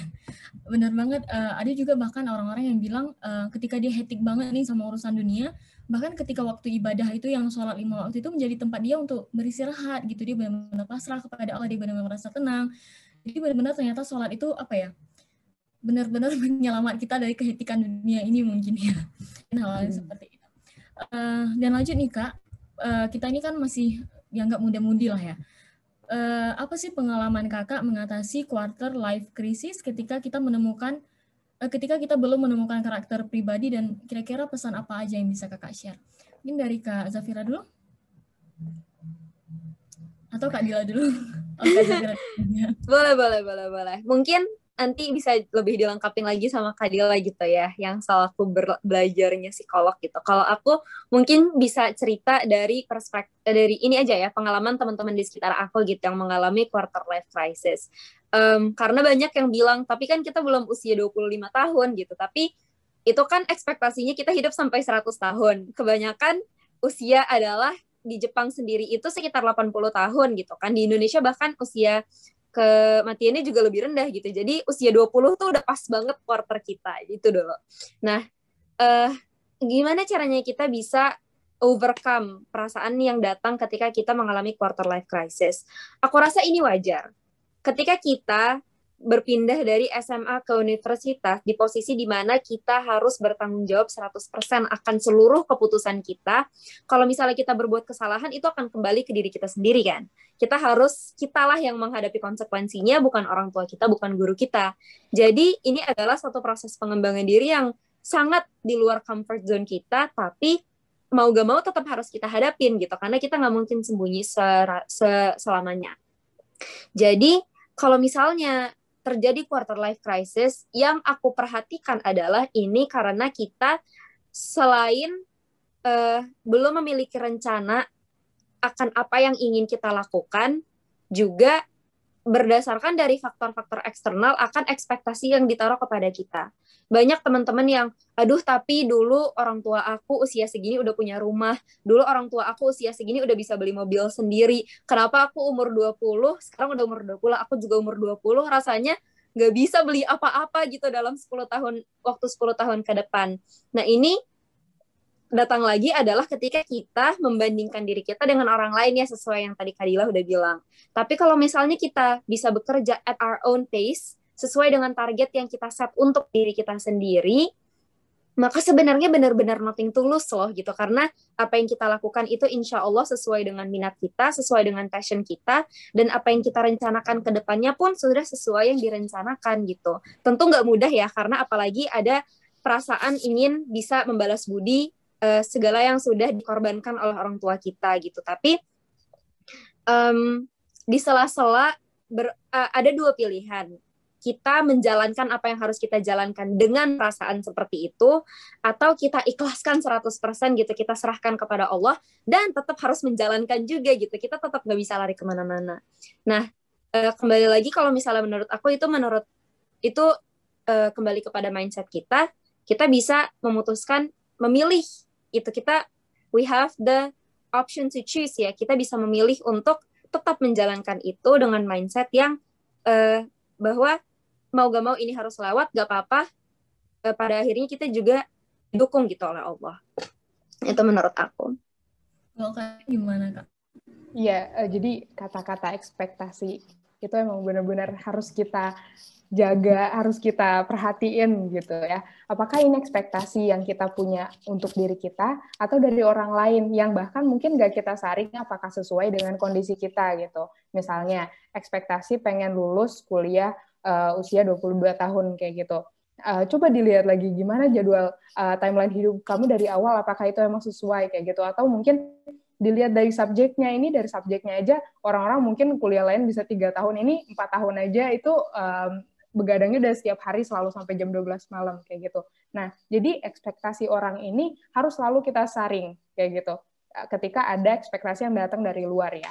Nah, atau mungkin ini yang bikin kita ngerasa insecure dan membuat ada life crisis, quarter life crisis ini karena ekspektasi kita terhadap diri kita kayak gitu. Nah, ini yang harus juga kita jaga. Sebenarnya apa sih yang kita mau capai buat hidup kita gitu? Apa yang bisa kita bilang ke diri kita? Oke, alhamdulillah, aku tenang dengan hidup aku karena aku udah mencapai apa yang pengen aku capai dengan hidup aku gitu. Nah, pertanyaannya jadi apa yang mau kamu capai dengan hidup kamu kan? Ini pertanyaan yang nggak boleh menurutku pribadi jangan diusir gitu. Pertanyaan ini harus digubris dengan seserius mungkin gitu. Jadi ketika kita masih bertanya-tanya apa sih yang mau aku capai dengan hidupku, sambil tetap ngejalanin kegiatan yang lain, kamu jadwalin bahwa oke, tahun ini aku pengen fokus nyari tahu apa yang mau aku lakuin dalam hidupku kayak gitu. Nggak apa-apa, dan dari situ kita paling pertama kita minta sama Allah biar ditunjukin jalan mana yang terbaik yang pengen kamu lakuin. Ini aku pengen cerita aku pribadi ya. Jadi dulu pas aku kelas 1 SMA itu aku dulu tuh aku sebelum itu cita-citanya pengen jadi diplomat kayak gitu. Nah, karena satu dan lain hal, diskusi sama orang tua dan lain-lain, aku memutuskan bahwa diplomat itu bukan karir yang terbaik untuk aku pribadi, kayak gitu. Nah, dari situ, padahal aku udah mencita-citakan itu tuh udah sekitar 5 tahun. anak kecil sok-sokan pengen langsung keras kepala, pengen banget jadi diplomat kayak gitu. Nah, setelah aku mutusin untuk give up idea untuk menyerahkan cita-cita bahwa oke, aku nggak mau jadi diplomat lagi, aku ada di titik di mana terus aku mau jadi apa dong kayak gitu. Nah, di titik itu alhamdulillah aku juga kasih tahu ke orang tua, Mei, tolong doain ya, aku nggak punya cita-cita sekarang. Sebelumnya aku pengen jadi diplomat, tapi aku sekarang nggak tahu aku mau jadi apa. Tolong doain biar Allah tunjukin jalannya kayak gitu. Nah, terus juga itu teman-temanku tuh sampai pada shock, kamu yakin nggak mau jadi diplomat lagi kayak gitu. Nah, singkat cerita, waktu itu alhamdulillah ada kesempatan buat umroh. Aku di Masjid Nabawi lagi bener-bener termenung gitu, habis doa minta sama Allah, ya Allah tunjukin, ibu rumah tangga. Aku langsung kayak, oke, jadi ibu rumah tangga kayaknya bagus juga tuh. Tapi aku nggak langsung share ke orang tua aku ya. Setelah aku internalisasi, aku pikirin lagi bener-bener apakah ini ibu rumah tangga adalah karir yang baik untukku. Aku share ke orang tua aku 3 bulan setelah itu kayak gitu. Akhirnya orang tua aku, oh iya setuju, terus gimana cara kamu ngecapai itu? Oh iya, aku bakal kayak gini, kuliah kayak gini. Dan sampai sekarang aku milih major psikologi, terus aku ambil minor Quran Sunnah, terus aku belajar bahasa Arab dulu sampai ke Mesir, terus aku ngafal Quran dulu sebelum aku masuk kuliah. Itu semua berangkat dari cita-cita itu gitu. Dan sekarang pun ketika aku belum bisa langsung lanjut master, masih berjuang buat daftar ke sana-sini, aku ngerasa tenang. Dan mungkin itu orang udah pada bilang, dan aku umurnya 25 banget ya, ini kalau misalnya orang pada bilang quarter life crisis di 25, ini di usiaku gitu. Dan aku alhamdulillah nggak ngerasa harus berpacu sama siapa-siapa, walaupun aku tetap bikin progres kayak gitu. Karena aku tahu apa yang aku mau raih, insya Allah. Dan di situ aku yang pasti ya ada banyak banget lah momen di mana aku tahu usahaku nggak maksimal, tapi insya Allah in the end of the day aku tahu apa yang aku mau raih, dan dengan itu aku bisa lebih tenang. Dan mungkin efek dari quarter life crisis ini nggak begitu menimpa aku gitu. Dan aku harap teman-teman yang masih punya pertanyaan bahwa apa yang mau aku raih dengan hidupku, diseriusin pertanyaan itu, minta sama Allah, doa ditunjukin biar tahu apa yang mau diraih. Insya Allah aku doain, kita semua saling ngedoain biar semua jalan kita dimudahin sama Allah dan ditunjukin apa yang baik untuk dunia dan akhirat kita. Amin. Mungkin juga pengaruh quarter life crisis ini dari lingkungan kita juga ya, seperti mungkin orang-orang yang udah di atas 23 nih, pada ditanyain kapan sih nikah, kapan sih lulus, kapan sih kerja gitu. Dan kadang kita juga mikir, aku udah umur segini nih kok masih minta uang sama orang tua. Karena itu kayak mikir, ya gimana ya caranya biar aku bisa berpenghasilan sendiri, mungkin hal-hal yang seperti itulah ya. Jadi berkaitan dengan ini nih Kak, menurut Kakak pribadi, kalau bicara tentang keuangan, bagaimana Kakak mengatur keuangan Kakak, apalagi untuk mahasiswa yang tidak beasiswa dan masih menerima dari orang tua? Mungkin dari Kak Zafira dulu. Untuk pengaturan keuangan sebenarnya aku juga sendiri masih belajar gitu. Alhamdulillah aku di Jepang ini dengan beasiswa yang tadi disebutkan, yaitu beasiswa Max. Ini adalah satu beasiswa yang mengcover tidak hanya biaya perkuliahan selama 4 tahun sampai lulus, tapi juga setiap tahunnya kita diberikan living cost gitu. Dan living cost ini ditanya ngepas apa cukup atau berlebih. Kalau misalnya dari pemakaian aku selama ini, aku kategorikan sebagai berlebih gitu ya. Jadi terkadang karena berlebihnya, aku makinnya juga jadi nggak mikir gitu. Jadi bukannya yang aku tabelin terus abis itu aku punya target jelas, pokoknya maksimal segini. Ada momen-momen di mana tentu aku punya spreadsheet gitu kan di Excel, aku tulis transportation, food, abis itu yang main-main, entertainment juga aku tulis, aku target. Tapi kadang kalau misalnya lagi ada masa-masanya gitu, ya udahlah gitu kan, aku asal ke sana asal ke sini. Jadi ini juga masih proses pembelajaran. Tapi yang aku coba terapkan adalah untuk menggunakan yang penting apa ya, waktu itu ada yang dikasih rumusnya sama teman aku. Jadi 30-20-50 kalau nggak salah. Jadi 50% ini adalah untuk life, terus abis itu 30% ini untuk saving, 20% ini adalah untuk main gitu. Jadi untuk tetap untuk ini ya, refreshing diri kita sendiri sebagai mahasiswa, pasti ada kepenatannya juga. Tapi tentu dengan beasiswa ini, aku pun masih ada beberapa expense yang mau gak mau tetap harus dibantu gitu kan oleh orang tua. Dan kalau misalnya hal ini terjadi dengan tahap seperti sekarang, biasanya aku dan orang tua aku pun udah ini ya, apa namanya, udah nggak melihat darah, tapi sesuai dengan hak miliknya masing-masing. Jadi inilah maksudnya proses aku dibimbing gitu, untuk selamanya nggak terus bergantung. Jadi misalnya aku dibantu oleh orang tua, ditulis tuh, terus abis itu dibilang, pokoknya nanti kalau misalnya udah ada uang gantinya segini gitu. Terus aku bilang, oke, siap gitu. Tapi karena orang tua jadinya lama banget kan, dicicil juga enggak, pokoknya nanti aja itu nggak bisa diikutin ya gitu. Tapi menurut aku perlu agar kita punya target, kita pengeluaran sebulan harus berapa, dan kita catat. Menurut aku mencatat itu membuat kita bisa melihat, oh ternyata kita boros di sini, ternyata kita irit di sini, oh ternyata kita perlu alokasikan juga untuk asuransi misalnya dan lain sebagainya gitu. Jadi ini memang proses yang menurut aku on and off banget. Kadang semangat nyatet, kadang kayak ngelihat receh-receh terus kita nyocokin yang udah dicatat sama ada yang di dompet kita kok nggak sama, itu kadang suka bikin kesel juga gitu kan. Tapi bisa terus untuk diusahakan. Mungkin aplikasi yang bisa dipakai itu namanya Money Lover ya teman-teman. Iya. Jadi benar-benar, tapi aku sendiri kayak awalnya rajin tuh, terus kayak aduh males ya, kayak semuanya harus dicatat gitu. Tapi sebenarnya penting banget tuh teman-teman. Karena apa ya? Karena ini digital kan, jadi lebih mudah. Tapi kalau mau tulis di buku juga bisa. Kalau Kak Dila sendiri gimana, Kak? Kalau buat aku, sejujurnya masalah keuangan kemarin aku nggak begitu sistematis gitu kali ya. Walaupun aku dari awal misalnya bilang nih ke orang tuaku, ya ini untuk setiap minggu aku habisnya segini. Karena ini buat jalan segini, buat makan segini. Biasanya setiap awal semester buku segini, semuanya itu ada alokasinya kayak gitu. Nah, untuk keuangan sejujurnya aku nggak bisa bilang banyak sih, karena itu nggak aku begitu terapin ya. Cuma kayak gini, ketika kita masih menggantung sama orang tua, kita juga kita harus bisa secara objektif ngelihat kondisi orang tua kita gitu. Apakah orang tua kita ada banyak bebannya kayak gitu. Ketika mungkin misalnya kita ada beberapa yang masih harus dibiayain, kita harus berbesar hati dan berusaha untuk belajar, oke, gimana ya caranya aku meringankan beban orang tua kayak gitu. Atau mungkin alhamdulillah kalau misalnya kita dari kondisi di mana orang tua kita alhamdulillah masih benar-benar sanggup ngebiayain kita, dan bebannya juga misalnya benar-benar cuma kita doang anak terakhir kayak gitu. Maksimalin apa yang dikasih sama orang tua kita, benar-benar belajar maksimalin semuanya apa yang kita perluin itu, kita bisa mempertanggungjawabkan itu ke orang tua dan ke Allah kayak gitu. Kadang kalaupun misalnya nih dia datang dari background yang dia nggak beasiswa, tapi dia nggak punya, dia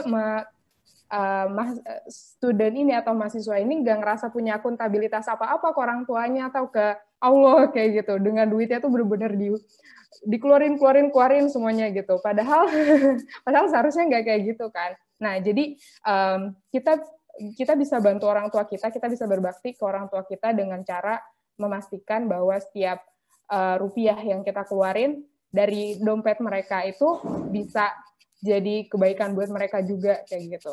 Itu sih. Cuma kalau buat tips-tips gimana-gimananya aku buat pribadi kemarin nggak begitu terapin. Cuma karena sekarang juga udah nikah, benar-benar kerasa tuh. Oke, ini emang setiap bulan alokasi budget itu harus jelas. Nanti kalau savingnya kayak gimana, terus buat biaya-biaya nggak terduga kayak gimana, itu juga harus benar-benar monitor setiap waktu, dan komunikasi misalnya sama pasangan, pengen apa aja, dalam waktu berapa lama, itu semua harus jelas. Dan itu aku percaya topiknya gede banget. Untuk belajar tentang keuangan sendiri tuh banyak banget sebenarnya teman-teman, di Instagram ada, di YouTube ada, cari aja pasti banyak banget itu. Aku pernah ngikutin Zep Finance, tapi itu lebih ke untuk orang yang udah kerja sih kalau nggak salah. Iya. Tapi di YouTube juga banyak banget untuk yang mahasiswa, itu bisa dicek nanti ya teman-teman. Ini lanjut ke pertanyaan selanjutnya nih. Ini kayaknya masih masuk ke quarter life crisis juga. Tentunya nih kita agak malu kalau kita masih menerima uang saku dari keluarga melihat umur yang semakin dewasa. Tetapi banyaknya tugas dan aktivitas kampus agak menghambat dalam mencari kerja sambilan. Bagaimana menurut kakak dan apa tips yang bisa diberikan? Siapa dulu? Kak Dila mungkin? Oke. Jadi cari kerjaan sambilan yang tetap bisa nggak bikin kegiatan di kampus keteteran dan juga kegiatan-kegiatan organisasi gitu ya. Kalau buat aku pribadi, kerja sambilan itu penting banget, asalkan kriterianya pertama kita harus bisa bikin itu, kalau bisa ya idealnya sesuai sama jurusan kita kayak gitu. Misalnya kalau di kampus ada teaching assistant, itu ada tergantung gimana peraturan kampusnya, ada yang berbayar kayak gitu. Itu kan kerjaan sambilan yang benar-benar nambah skill, bukan nambah skill doang tapi nambah CV juga kayak gitu. Nah, itu cari pekerjaan yang kayak gitu. Atau research assistant, cari ke dosen masing-masing, ketokin satu-satu pintunya atau kirim email semuanya, apakah ada lowongan buat research assistant. Mungkin kalau misalnya emang nggak ada, kalian bisa nawarin diri, ya nggak apa-apa, nggak berbayar dulu aja gitu. Nanti lama-lama ketika ada alokasinya, emang mungkin bisa jadi berbayar. Nah, itu pekerjaan kayak gini sih yang buat aku pribadi, kalau bisa diprioritaskan, diusahain kayak gitu. Karena tadi manfaat-manfaatnya itu semua. Atau kalau misalnya emang nggak ada yang benar-benar sejalan sama jurusan, cari yang skilled kayak gitu. Yang skilled itu maksudnya yang sesuatu yang kita baru dapetin nih di universitas. Kita belajar apa sih? Misalnya belajar SPSS gitu, cara ngolah data. Cari kerjaan yang related sama itu kayak gitu. Jadi sebisa mungkin kita nerapin langsung ilmu kita di kerjaan yang kita mau, walaupun itu mungkin gajinya masih belum seberapa. Nah, kerjaan-kerjaan kayak gitu yang kalau bisa dicari, atau mungkin kayak tutor buat kalau yang di luar negeri, buat expat Indonesia, itu juga bisa kan. Itu skill teaching kayak gitu itu juga bagus banget kayak gitu. Jadi cari kerjaan sambilannya yang sesuai sama jurusan atau skill pendidikan, jadi itu nggak jadi distraksi gitu. Atau mungkin aku pengen nyaraninnya tuh kayak gini. Jadi di 4 tahun kita kuliah, dibagi tuh. Tahun pertama explore semuanya, organisasi dan klub-klub yang ada di kampus, semuanya cobain. Itu kamu jadi tahu rasa dari masing-masing klub itu. Yang kedua, nanti tahun kedua berani ambil amanah kayak gitu. Kalau udah dikasih amanah, nggak apa-apa, terima aja, walaupun mungkin kamu ngerasa aduh aku anak baru kayak gimana, terima aja.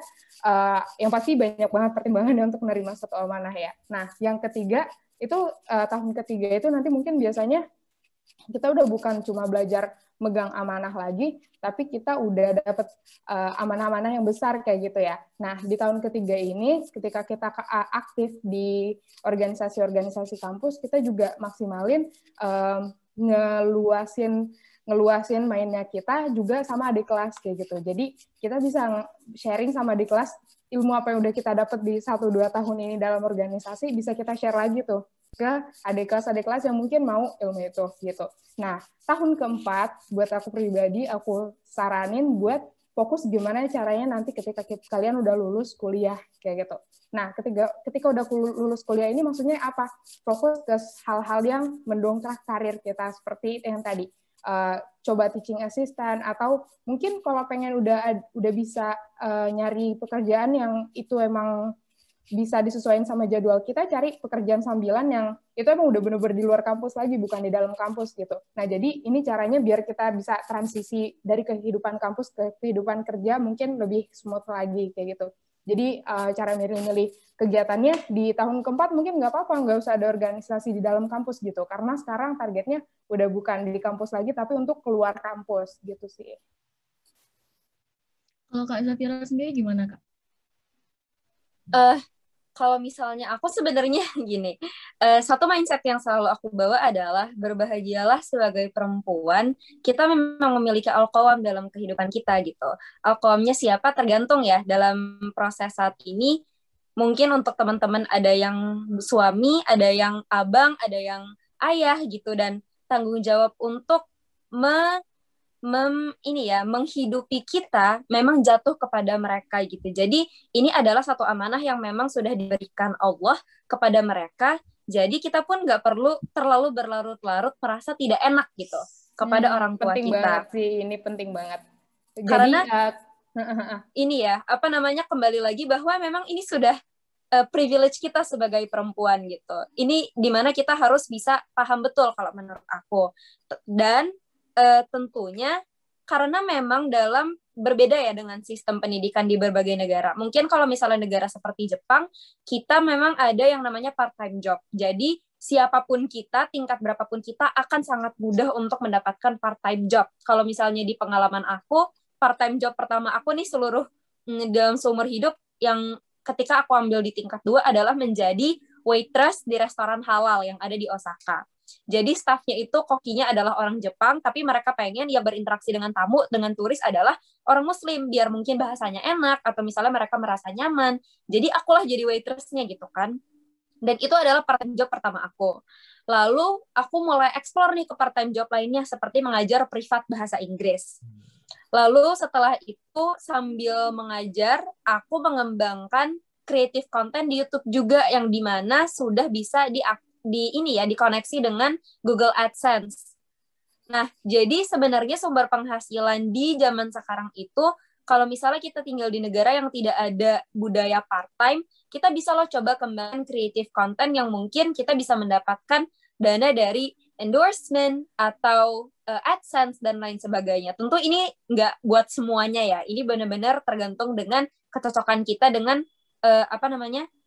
aktivitas-aktivitas seperti itu. Tapi itu juga bisa menjadi opsi. Tapi yang perlu kita ingat adalah kita berkuliah dengan orang tua yang membiayai kita, itu sudah menjadi kesiapan kedua belah pihak. Aku percayanya seperti itu. Jadi walaupun kita dalam tingkat kita masih kuliah ini belum bisa membayar kembali misalnya, atau misalnya bisa membahagiakan orang tua kita secara finansial, secara materi, memang kita di sini momennya adalah bukan untuk bekerja, tapi untuk menempuh pendidikan, untuk mencari ilmu. Ketika saat ini aku lagi magang juga dengan satu media yang namanya Halal Media Japan ya, dan tugas kita adalah untuk men-share informasi tentang restoran halal, tempat sholat, lalu hotel-hotel yang Muslim friendly di satu website atau di YouTube, dan itulah yang menjadi acuan untuk turis-turis yang Muslim atau Muslim minoritas yang tinggal di Jepang. Setiap aku ada musim ujian, atau misalnya aku lagi mengerjakan banyak nih buat tempat magang, bos aku selalu bilang, ingat ya, kamu di sini mahasiswa loh posisinya, bukan pekerja kita. Kita membayar untuk kamu mendapat pengalaman, bukan agar kamu memberikan seluruh jiwa raga kamu untuk company ini gitu. Jadi kita di sini memang kewajibannya adalah sebagai mahasiswa gitu. Jadi nggak apa-apa, nggak masalah. Kita jalankan 4 tahun, setelah itu mungkin barulah kita cari pekerjaan yang cocok dengan kita, dan di situ mulai pelan-pelan kita mulai berusaha untuk mengembalikan segala pengorbanan orang tua kita gitu. Mungkin Kak Dila mau nambahin?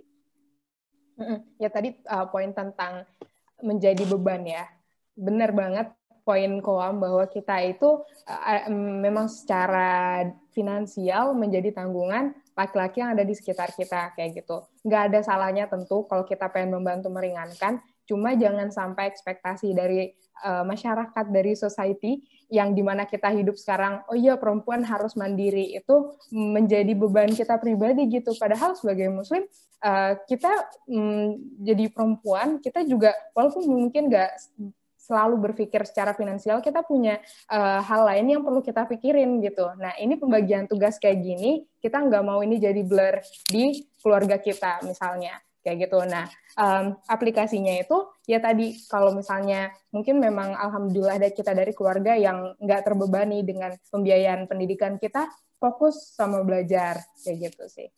Bagus banget tadi poinnya, Za. Masya Allah. Udah komplain banget sih, kayak nggak ada lagi yang mau ditambahin. Tapi tadi dari Kak Dila tuh benar banget sih yang tentang jadi research assistant, karena itu benar-benar perkaya CV kita ya. Kalau teman-teman ada yang mau lanjut S2, itu ada loh ditanya berapa jam yang udah kalian, pertanyaannya, pokoknya berapa jam sih kalian udah kerja gitu. Kalau nggak salah ada yang 2 tahun research assistant ini benar-benar membantu untuk itu, kalau kalian mau cari S2 ya. Nah, lanjut nih ke pertanyaan lain. Ini ke Kak Dila sih lebih tepatnya. Gimana sih cara beradaptasi dengan pasangan yang beda culture? Karena kan Kak Dila nikah sama foreigner ya dari Arab Saudi ya kalau nggak salah. Iya. Dan gimana cara kakak untuk meyakinkan keluarga untuk nikah beda negara? Adaptasi ya. Ini Aku juga pertama-tama nggak nyangka sama sekali bakal ternyata dapet jodohnya orang Arab gitu ya. Nah, tapi karena emang dari di kampus kemarin udah temen, jadi kita temen, terus ketika ada pikiran untuk nikah, calon suaminya waktu itu menginisiasi ta'aruf, dan di ta'aruf inilah kita mendiskusikan semua poin yang menurut kita penting gitu.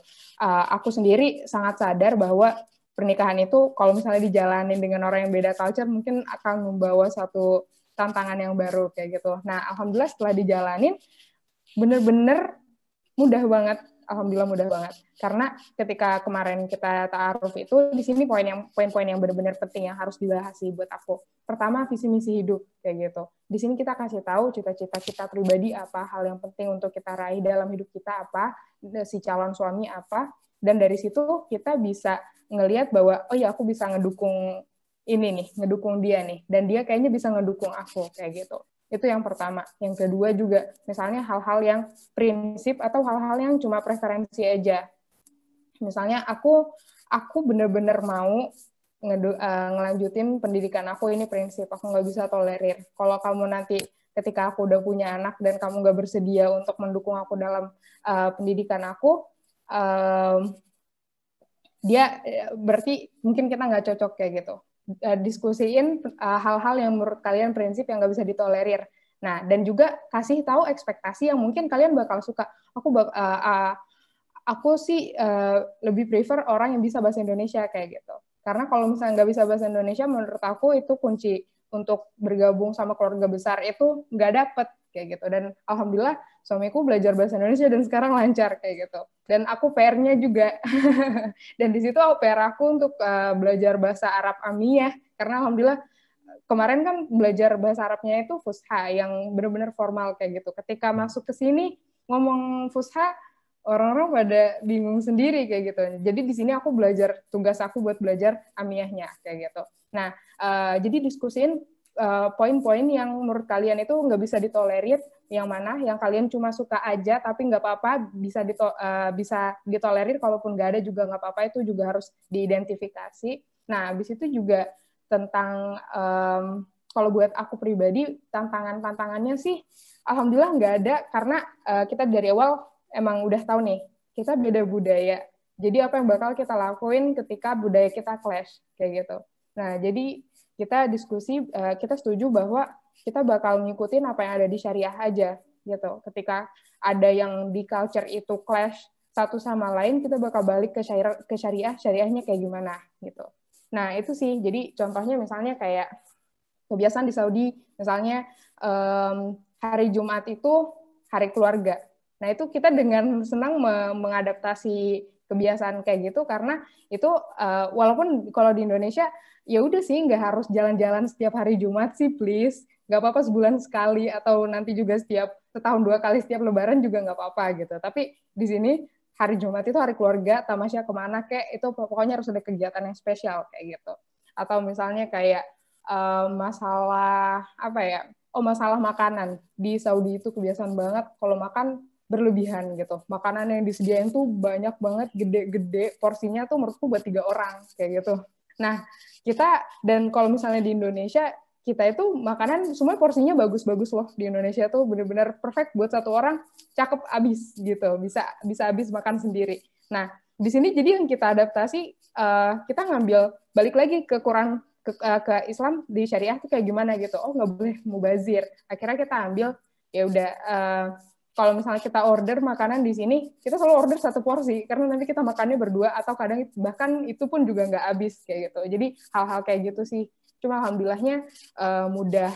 Mungkin bisa jadi aku bakal lebih adaptasinya lebih susah. Kalau misalnya mungkin aku dapat suami yang dia nggak terlalu memprioritaskan agama dia, walaupun dia orang Indonesia kayak gitu. Aku bakal adaptasi lebih susah sama dia daripada sama suamiku yang sekarang. Alhamdulillahnya kayak gitu. Jadi akhlak, agama itu prioritas, walaupun nanti kita juga harus tahu di mana kita pengen menghabiskan waktu akhir hayat gitu untuk berbakti pengen di mana kayak gitu. Buat aku pribadi, kita udah diskusi, oke ya insya Allah di Indonesia. Jadi long term plan-nya emang kita buat ke Indonesia sih kayak gitu. Jadi suamiku mau udah dari awal siap, oke aku bakal hijrah ke Indonesia kayak gitu. Jadi komunikasi hal yang kayak gini sih, alhamdulillah semuanya dimudahin. Alhamdulillah. Mungkin ada yang niat untuk nikah sama foreigner nih, bisa take notes ya, apa-apa yang udah Kak Dila share tadi. Ini pertanyaan terakhir untuk Kak Zafira.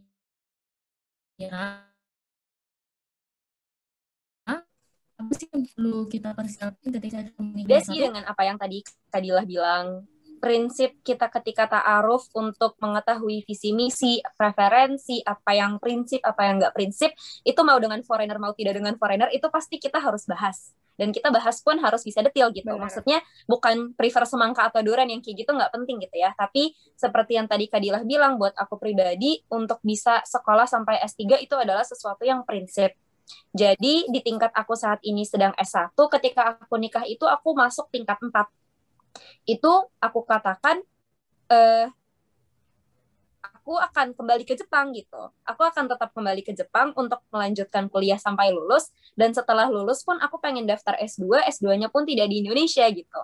Jadi adakah kesiapan untuk mendukung itu dengan misalnya resiko-resiko seperti akan mengalami long distance relationship or long distance marriage gitu ya. Nah, apakah ada kesiapan? Kalau misalnya tidak, ya mungkin memang belum cocok di situ gitu. Tapi aku kan ada CV ta'aruf gitu ya. Di situ aku tulis tuh panjang timeline dari tahun 2020 sampai tahun 2030. Aku pengen ngapain aja, lulus S2 kapan, lulus S3 kapan, rencana untuk punya anak juga kapan, ingin bekerja tahun berapa, terus habis itu nanti prinsip yang rumah tangga akan dibangun itu seperti apa. Pokoknya semua jelas aku tulis. Jadi benar-benar ketika aku kasih gitu, itu tuh udah take it or leave it aja gitu. Kalau misalnya cocok, ayo kita ngobrol lebih jauh diskusinya. Kalau nggak cocok ya berarti mungkin belum di situ jalannya. Dan di sini aku nggak melihat bahwa posisi aku sebagai S1 itu sebagai penghalang. Karena pertama, menikah itu disegerakan kalau memang sudah ada kematangan secara secara mental gitu. Dan alhamdulillah aku pun mendapatkan support system yang sangat bagus dari keluarga aku. Mungkin ini juga karena kedua orang tua aku pun menikah ketika dua-duanya masih S1 gitu, dan kedua mertua aku pun menikah juga ketika S1 gitu. Jadi kita melihat kita sama-sama bisa, toh hidup juga bakal ribet gitu. Pasti akan ada momen di mana kita harus membalance satu hal dengan hal lainnya. Kalau misalnya kita mulai sekarang pun, ya kenapa enggak gitu. Dan tapi tentunya aku ingin mengatakan bahwa ini bukan untuk semuanya. Nggak semua orang bisa mendapatkan support system seperti itu, karena dengan menikah juga kembali lagi kita, ini ya terutama untuk perempuan, al-qawam kita berpindah, lalu kemampuan untuk bisa menghidupi kita dan lain sebagainya pun berpindah dari tanggung jawab bapak kita ke suami kita. Nah, ini perlu banyak sekali dukungan, banyak sekali gitu kan, orang-orang yang mungkin masih menikah, usianya masih sejagung gitu, kayak aku setahun juga belum, itu masih banyak gitu butuh dukungan dari orang tua dalam berbagai aspek. Dan tidak semua orang memiliki kemampuan untuk mendapatkan dukungan-dukungan ini gitu. Jadi sekiranya ada satu aspek yang mungkin belum bisa didukung, atau misalnya aspek lainnya yang dirasa akan menjadi penghalang nih seandainya menikah, maka tentu kita sebagai orang Islam menghindari yang mudaratnya paling besar gitu. Jadi kalau misalnya itu berarti adalah kita belum menikah, maka kita banyak gitu kan ibadah yang bisa kita lakukan, atau kita sebagai mahasiswa bisa mendedikasikan waktu kita kepada pendidikan. Jadi itu sih persiapannya. Mungkin sesi sharingnya udah berakhir di sini, dan sekarang kan udah pukul 20.56 ya di Indonesia. Kakak ini udah agak lewat sih dari timing kita ya sebenarnya. Seharusnya 20.40. Boleh nggak sih kakak kita adain Q&A atau kita udahin aja di sini? Aku nggak masalah sih. Apa sih? Aku juga nggak apa-apa. Kita ada 2 atau 3 pertanyaan ya? Boleh. Mungkin yang pertanyaan pertama. Assalamualaikum, aku mau bertanya ke Kak Zafira dan Kak Fadila. Menurut kakak, peran lingkungan terdekat, terutama keluarga atau orang tua, dalam memupuk keimanan diri kita itu memiliki pengaruh yang besar atau tidak? Mungkin Kak Zafira dulu. Kalau misalnya, mungkin aku jawab singkat aja, menurut aku penting. Karena terutama kita tumbuh sebagai anak, yang mengkonstruksi identitas kita sebagai orang Islam adalah lingkungan kita. Karena itulah selalu di-emphasize pentingnya kita dalam usia tahap perkembangan itu dikelilingi dengan lingkaran yang Islami. Kita sekolah di sekolah yang Islami, habis itu kita sejak dini diajarkan membaca Quran, habis itu belajar membaca hijaiyah, lalu sampai SD, SMP gitu, sampai akhirnya kita berada di usia yang sudah bisa membedakan mana yang baik, mana yang tidak, lalu kita bisa dilepas gitu ya di lingkungan yang mungkin tidak Islami. Jadi menurut aku sangat penting. Di sini aku melihat gitu anak-anak yang dia tinggal di Jepang karena orang tuanya mungkin studi di sini atau bekerja di sini dan mereka disekolahkan di sekolah Jepang. Nah, terlihat di mana anak yang bisa berani bilang ke gurunya, "Bu, saya pengen sholat Jumat," terus abis itu nunggu dijemput orang tuanya pergi, dan anak yang ya udah enggak juga nggak apa-apa gitu. Dan di situ bisa kita ngebandingin, oh berarti yang satu sangat di-emphasize identitasnya sebagai orang Islam, walaupun berada di negara minoritas, dan yang satu mungkin diizinkan untuk blend in gitu ya, mungkin karena ada konflik-konflik yang identity crisis gitu, yang biasanya terjadi ketika kita berada di negara minoritas. Jadi menurut aku, iya sangat penting. Silakan Kak Dila. Ya, kalau buat aku pribadi, dan memang kayaknya sih kayak gitu ya, emang sangat penting. Keluarga itu sangat-sangat penting. Bahkan kenapa kalau ketika kita milih pasangan, kita ngelihat siapa keluarga si calon pasangan itu gitu. Karena kita dari situ bisa kira-kira menilai, oke, mungkin sebagaimana gimana dia sekuat apa dia memegang agama dia itu dari komitmen keluarganya kayak gitu. Adapun kalau misalnya kita berasal dari keluarga yang mungkin nggak begitu kuat memegang agama, jangan putus harapan karena lingkungan itu bukan cuma keluarga aja ya. Kita bisa mengganti lingkungan, kita bisa hijrah ke lingkungan yang lebih baik dan mungkin menjadi sumber kebaikan ke keluarga kita kayak gitu.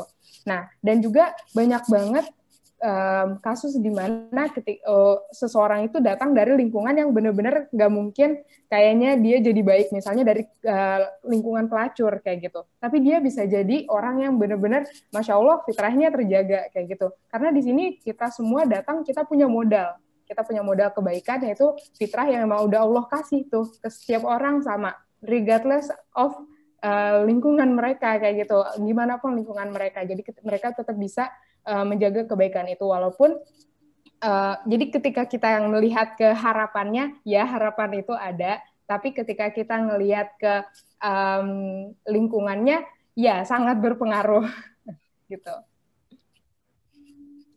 Menurut aku pribadi juga sebenarnya penting banget ya peran keluarga, terutama mungkin ibu, karena kan pernah dengar nih Madrasatul Ula gitu kan.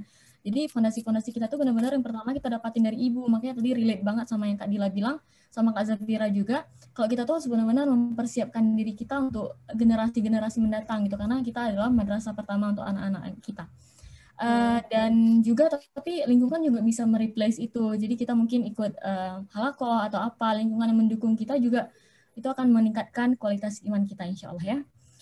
Mungkin lanjut ke pertanyaan kedua.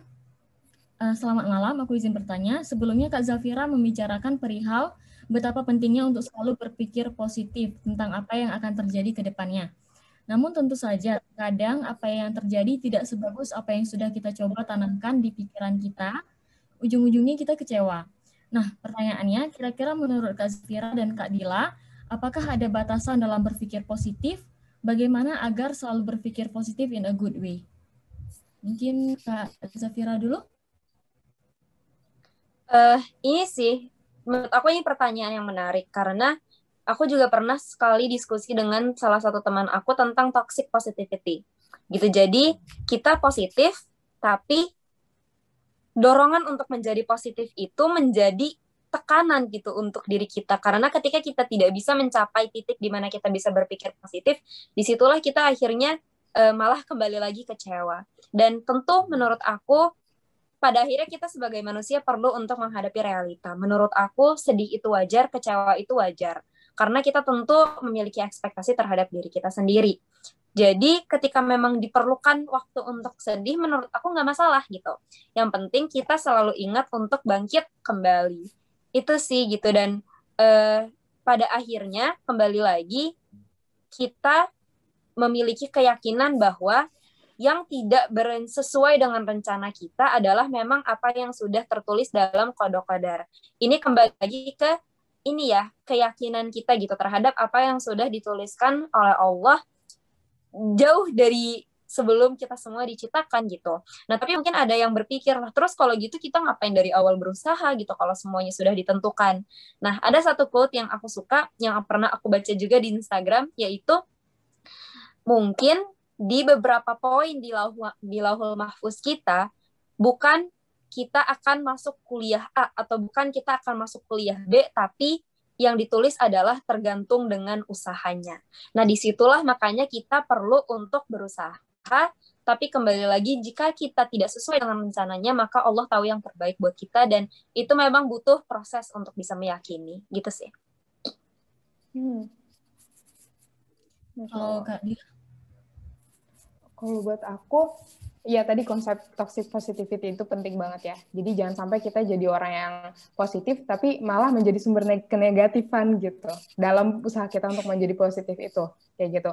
Terus juga gimana caranya kita bisa tetap berpikir positif in a good way. Pertama, kita balik lagi ya, kita zoom out dulu, hidup kita tuh sebenarnya kayak gimana sih. Tadi balik lagi ketika aku bilang bahwa hidup kita itu perjalanan dari Allah ke Allah. Nah, jadi ketika kita bilang kayak gitu, ada dua hal yang sangat penting dalam hidup kita, yaitu kita sebagai hamba dan Allah sebagai Tuhan kita gitu. Ketika kita ngelihat ini disinilah datang gimana kita, kapan kita harus berharap dan kapan kita harus kapan kita harus memiliki rasa takut gitu. Rasa takut dan harap inilah yang jadi penyeimbang nanti gimana kita bisa tetap berpikir positif gitu. Misalnya, ketika kita mikir tentang diri kita harus tahu bahwa kita itu nggak punya kekuatan apa-apa. Kita itu hamba, kita itu lemah, la haula wala quwata illa billah gitu.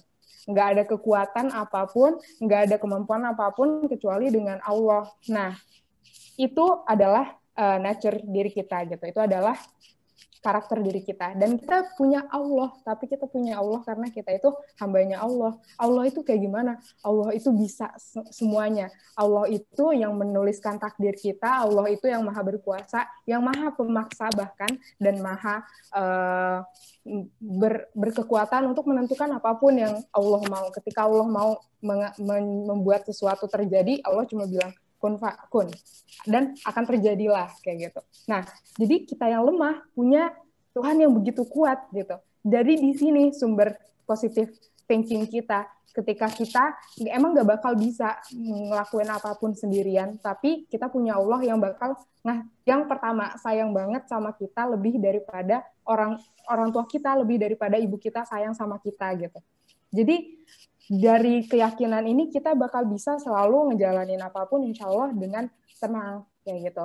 Itu yang pertama, ya perjalanan antara kita dan Allah. Nah, dan juga tentang kemampuan kayak gitu. Ketika kita ngomongin tentang kemampuan, ketika kita ngelakuin sesuatu itu bukan kemampuan kita sebenarnya, itu adalah Allah memberikan kemampuan itu kepada kita, yang tanpa pemberian Allah itu kita nggak punya kemampuan itu gitu. Jadi ketika misalnya kita pengen buat suatu subjek, kita pengen banget dapat A karena itu subjek kunci untuk mungkin suatu hal kayak gitu. Nah, pertama-tama kita nggak bakal bisa, bahkan mungkin kita kayaknya nggak bakal terlalu peduli apakah subjek itu kita bakal dapat A atau enggak. Ketika kita udah benar-benar naruh diri kita kasih ke Allah, bukan cuma berharap sama bakal dapat nilai itu atau enggak, tapi kita benar-benar ngasih, ya Allah, aku akan mengusahakan yang terbaik. Sekarang ini subjek ini penting buat aku, kalau memang engkau tahu ini yang baik untukku adalah untuk dapat A di sini, aku akan mengusahakan yang maksimal dan engkau akan memberikan yang terbaik untuk diriku kayak gitu. Jadi kita nggak bakal ngoyo buat hal apapun yang ada di depan kita kayak gitu. Jadi kita harus selalu ingat tentang hubungan kita sama Allah sih, dan terus belajar tentang itu, karena menurutku sih itu nggak ada habisnya sih. Gitu, Wallahu a'lam. Semoga kita dimudahin semuanya buat perjalanan kita, selalu memperbaiki hubungan kita sama Allah. Amin. Amin. Menurut aku pribadi juga, jangan pernah kayak berhenti untuk bermimpi sih, karena mimpi itu kadang apa yang bisa membuat kita tuh lebih hidup gitu ya. Jadi kita punya impian, jadi kayak punya semangat gitu untuk mengerjakan kegiatan hari-hari kita. Dan ketika nggak sesuai ekspektasi kita, it's okay gitu. Karena kita juga, it's okay to feel sad gitu. Karena kita adalah manusia ya, kita bukan robot, kita punya perasaan. Dan ketika kita merasa capek, kita merasa sedih, itu mungkin aku pribadi itu paling works itu ketika aku take a break gitu. Take a break itu jadi kayak misalnya aku tinggalin apa yang membuat aku sedih tadi, dan aku lakuin hal-hal yang menurut aku itu bisa membuat aku enjoy, kayak mungkin aku nonton film atau aku tidur, aku banyakin tidur dan hal lain sebagainya gitu ya. Mungkin satu pertanyaan lagi boleh Kak? Boleh. Ini pertanyaan terakhir. Izin bertanya, bisa ditanggapi Kak Zafira atau Kak Dila mengacu kepada timeline yang disampaikan oleh Kak Dila, seperti apa-apa aja hal yang dapat dilakukan di tahun ke-1 sampai tahun ke-4 pada saat kuliah. Bagaimana tanggapan Kakak apabila ada orang yang tidak melakukan kegiatan-kegiatan tersebut sesuai timeline dan direkomendasikan? Misal baru join organisasi di tahun kedua, apakah dapat dikatakan individu tersebut terlambat berkembang, Kak? Terima kasih. Mungkin Kak Dila dulu. Oke. Ini aku kayaknya harus bertanggung jawab dengan apa yang aku bilang nih. Nah, ini adalah bentuk ekspektasi yang nggak harus diambil kayak gitu. Ini adalah saran yang kita sendiri tahu gimana kita ngelakuinnya gitu. Ini pun setelah aku pikir-pikir, ini aku agak cukup menyesal gitu. Di tahun keempat aku nggak begitu fokus dengan gimana nanti aku lanjut ke kehidupan setelah kampusku gitu. Nah, jadi karena dari situ aku mikir, oh iya kayaknya sebenarnya emang lebih, walaupun alhamdulillah di tahun keempat aku jadi research assistant selama 1 tahun, dan itu alhamdulillah aku bersyukur banget ada pengalaman itu kayak gitu. Tapi itu sama sekali nggak harus, dan nggak ada kata terlambat. Gini ya, ketika kita ngelakuin sesuatu, kita tahu dulu goal kita yang akhir kayak gimana, dan situasi kita sekarang lagi di mana gitu. Jadi ketika kita udah tahu situasi kita, ngelihat ke belakang, aku ketinggalan apa aja ya, kayak gitu. Dan ketinggalannya ini taunya dari mana? Dari goal kita, bukan dari situasi orang lain udah kayak gini, orang lain udah kayak gitu, enggak gitu. Jadi kita tahu goal kita, bandingin kita sama yang dulu, evaluasi diri kita dengan yang sebelumnya. Orang lain gimana? Gak usah, biarin aja. Kita berpacu di jalan kita masing-masing, kayak gitu. Kalau Kak Zafira sendiri gimana, Kak? Aku setuju sih, kita semua pasti punya timeline masing-masing. Kayak misalnya satu contoh nih mungkin yang bisa aku share ke teman-teman berdasarkan pengalaman pribadi adalah ketika aku pertama kali datang ke Osaka University, aku nggak langsung cari organisasi. Yang aku lakukan adalah beradaptasi kuliah di Jepang, yang dimana ini adalah negara yang sangat baru. Aku pertama kali mengambil seluruh pelajaran dengan bahasa Inggris, lalu pertama kali juga berteman dengan orang-orang yang non-muslim gitu kan, maksudnya secara intens ya. Jadi banyak my firsts gitu yang aku ingin bisa beradaptasi dengan itu dulu gitu supaya nggak ada culture shock. Nah begitu udah masuk tingkat kedua, baru aku mulai ketemu nih sama teman-teman PPI Osaka, baru aku mulai interaksi, dan tahun ketiga baru aku masuk PPI Dunia. Jadi benar-benar ada tingkatnya gitu, dan aku pun baru daftar magang pun menuju tingkat ketiga. Jadi setelah aku merasa settle dan aku merasa oke nih, aku satu ini ya apa namanya? Apa milestone. Setelah satu milestone udah terlewati untuk yang sesuai dengan yang aku harapkan, barulah aku mencari milestone selanjutnya. Baru setelah itu aku cari milestone selanjutnya. Jadi aku nggak langsung melihat jauh ke depan yang rasanya nggak akan tercapai, tapi aku tarik ke belakang, terus aku lihat, karena menurut aku kita untuk bisa meng-achieve yang jauh di sana itu adalah sebenarnya akumulasi dari hal-hal kecil yang kita lakukan dari saat ini gitu, momen saat ini. Jadi tentu ini adalah karena aku merasa aku butuh, karena ketika aku tingkat 4, aku ingin bisa daftar ke S2 dengan CV yang bisa ada work experience, leadership experience, sama misalnya volunteer experience. Nah, mereka biasanya nggak ngelihat kok kita ngambilnya kapan. Yang biasanya dilihat adalah kita pernah mengambil amanah-amanah tersebut dan scope amanah kita itu seperti apa gitu. Jadi kembali lagi ini sesuai dengan kesiapan kita. Work at your own pace. Kita boleh ngelihat ke atas buat mencari inspirasi, melihat ke bawah untuk bersyukur, tapi kita nggak usah ngelihat kanan kiri gitu. Nah, benar banget. Jadi nggak ada Dan mau nambahin juga, jadi daripada ngikutin timeline yang spesifik, lebih penting juga untuk selalu punya waktu untuk komunikasi sama diri sendiri kayak gitu. Nah, jadi komunikasi sama diri sendirinya itu misalnya apakah ada perasaan yang selama ini mungkin mengganggu, yang bikin aku sedih atau kayak gimana. Nah, hal-hal kayak gitu selalu kita tanya ke diri kita dan komunikasi jujur ya. Misalnya kayak apakah sebenarnya aku benar-benar pengen target ini, atau apakah sebenarnya lingkungan kayak gini mendukung. Selalu evaluasi diri, muhasabah mingguan, bulanan, tahunan, itu penting banget kayak gitu. Jadi jangan sampai kita fokus nge-scroll Instagram tapi kita lupa ngelihat gimana sih sekarang sebenarnya kita timeline-nya kayak gimana kayak gitu. Komunikasi terus sama diri sendiri.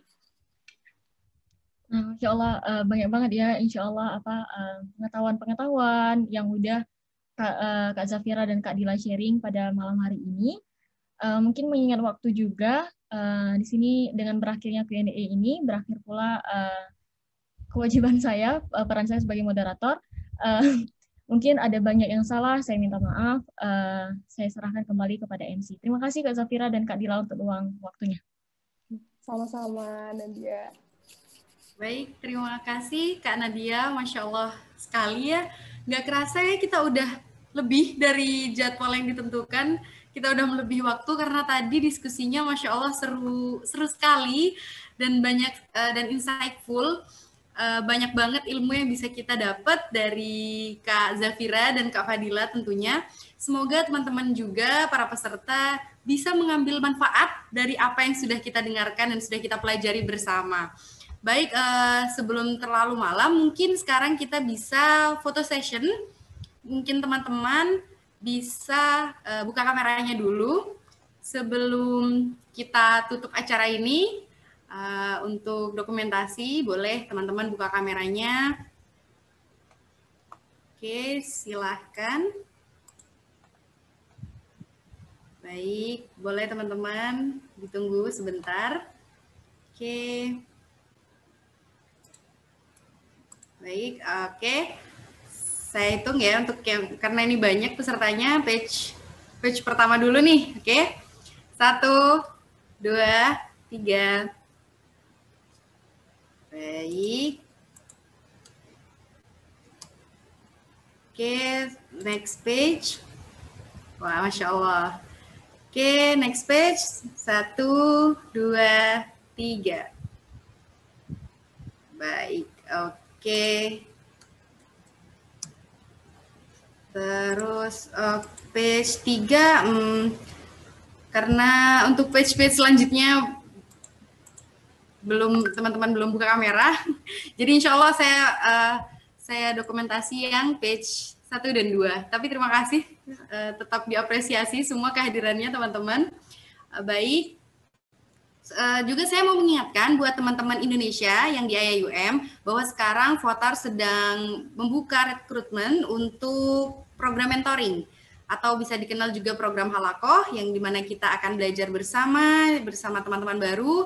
Insya Allah tujuannya untuk saling mengingatkan dalam kebaikan. Baik, oke.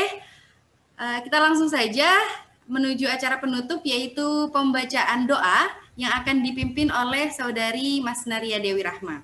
Baik, kami persilahkan. Ya, sebelum kita berdoa, kita sama-sama baca istighfar dulu 3 kali. Astaghfirullahalazim, alladzi la ilaha illa huwal hayyul qayyum wa atubu ilaih.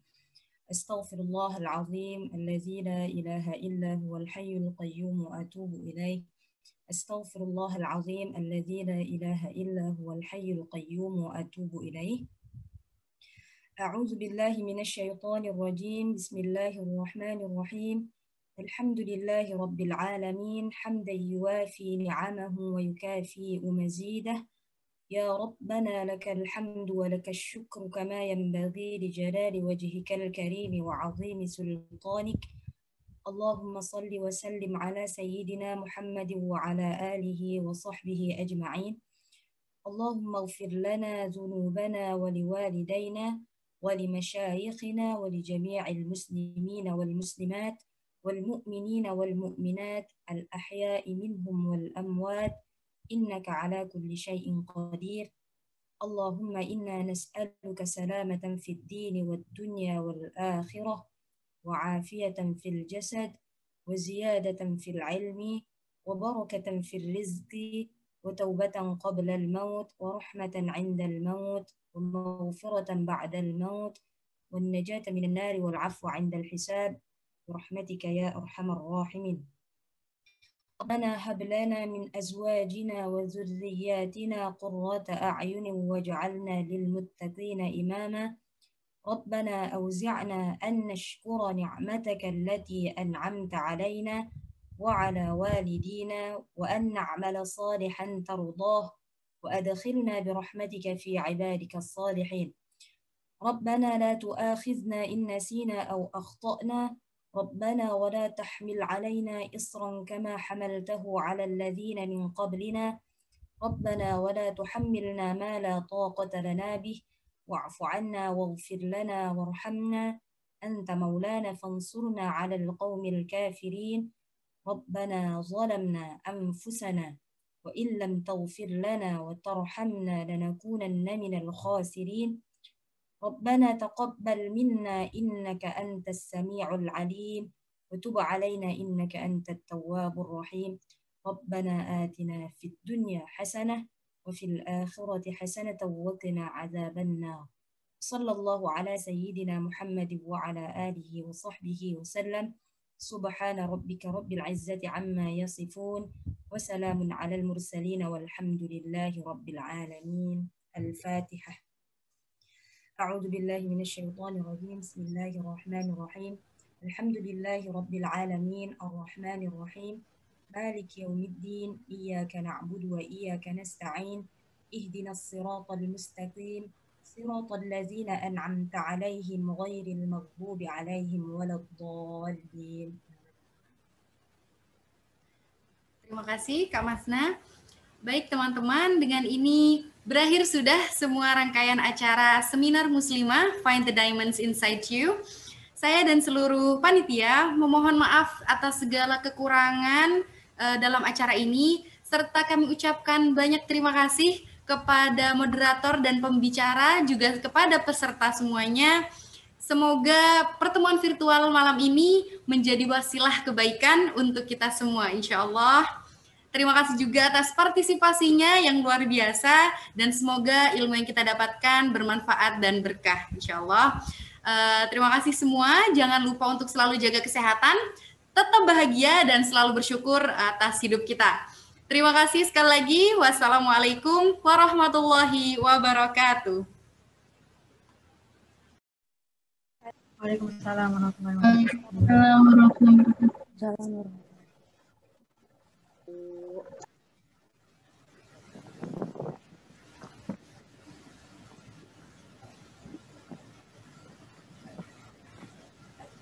Terima kasih teman-teman semua ya. Pamit duluan ya. Assalamualaikum. Terima kasih Kak Dila. Terima kasih Kak Dila. Terima kasih banyak Kak Dia, kalau panitia semuanya. Semoga bisa lanjut silaturahmi ke depannya ya Kak ya. Amin, dengan senang hati. Tes. Terima kasih. Terima kasih juga, aku juga mohon izin pamit ya. Terima kasih. YouTube-nya Kak. Assalamualaikum. Waalaikumsalam. Warahmatullahi wabarakatuh. Terima kasih teman-teman yang udah hadir.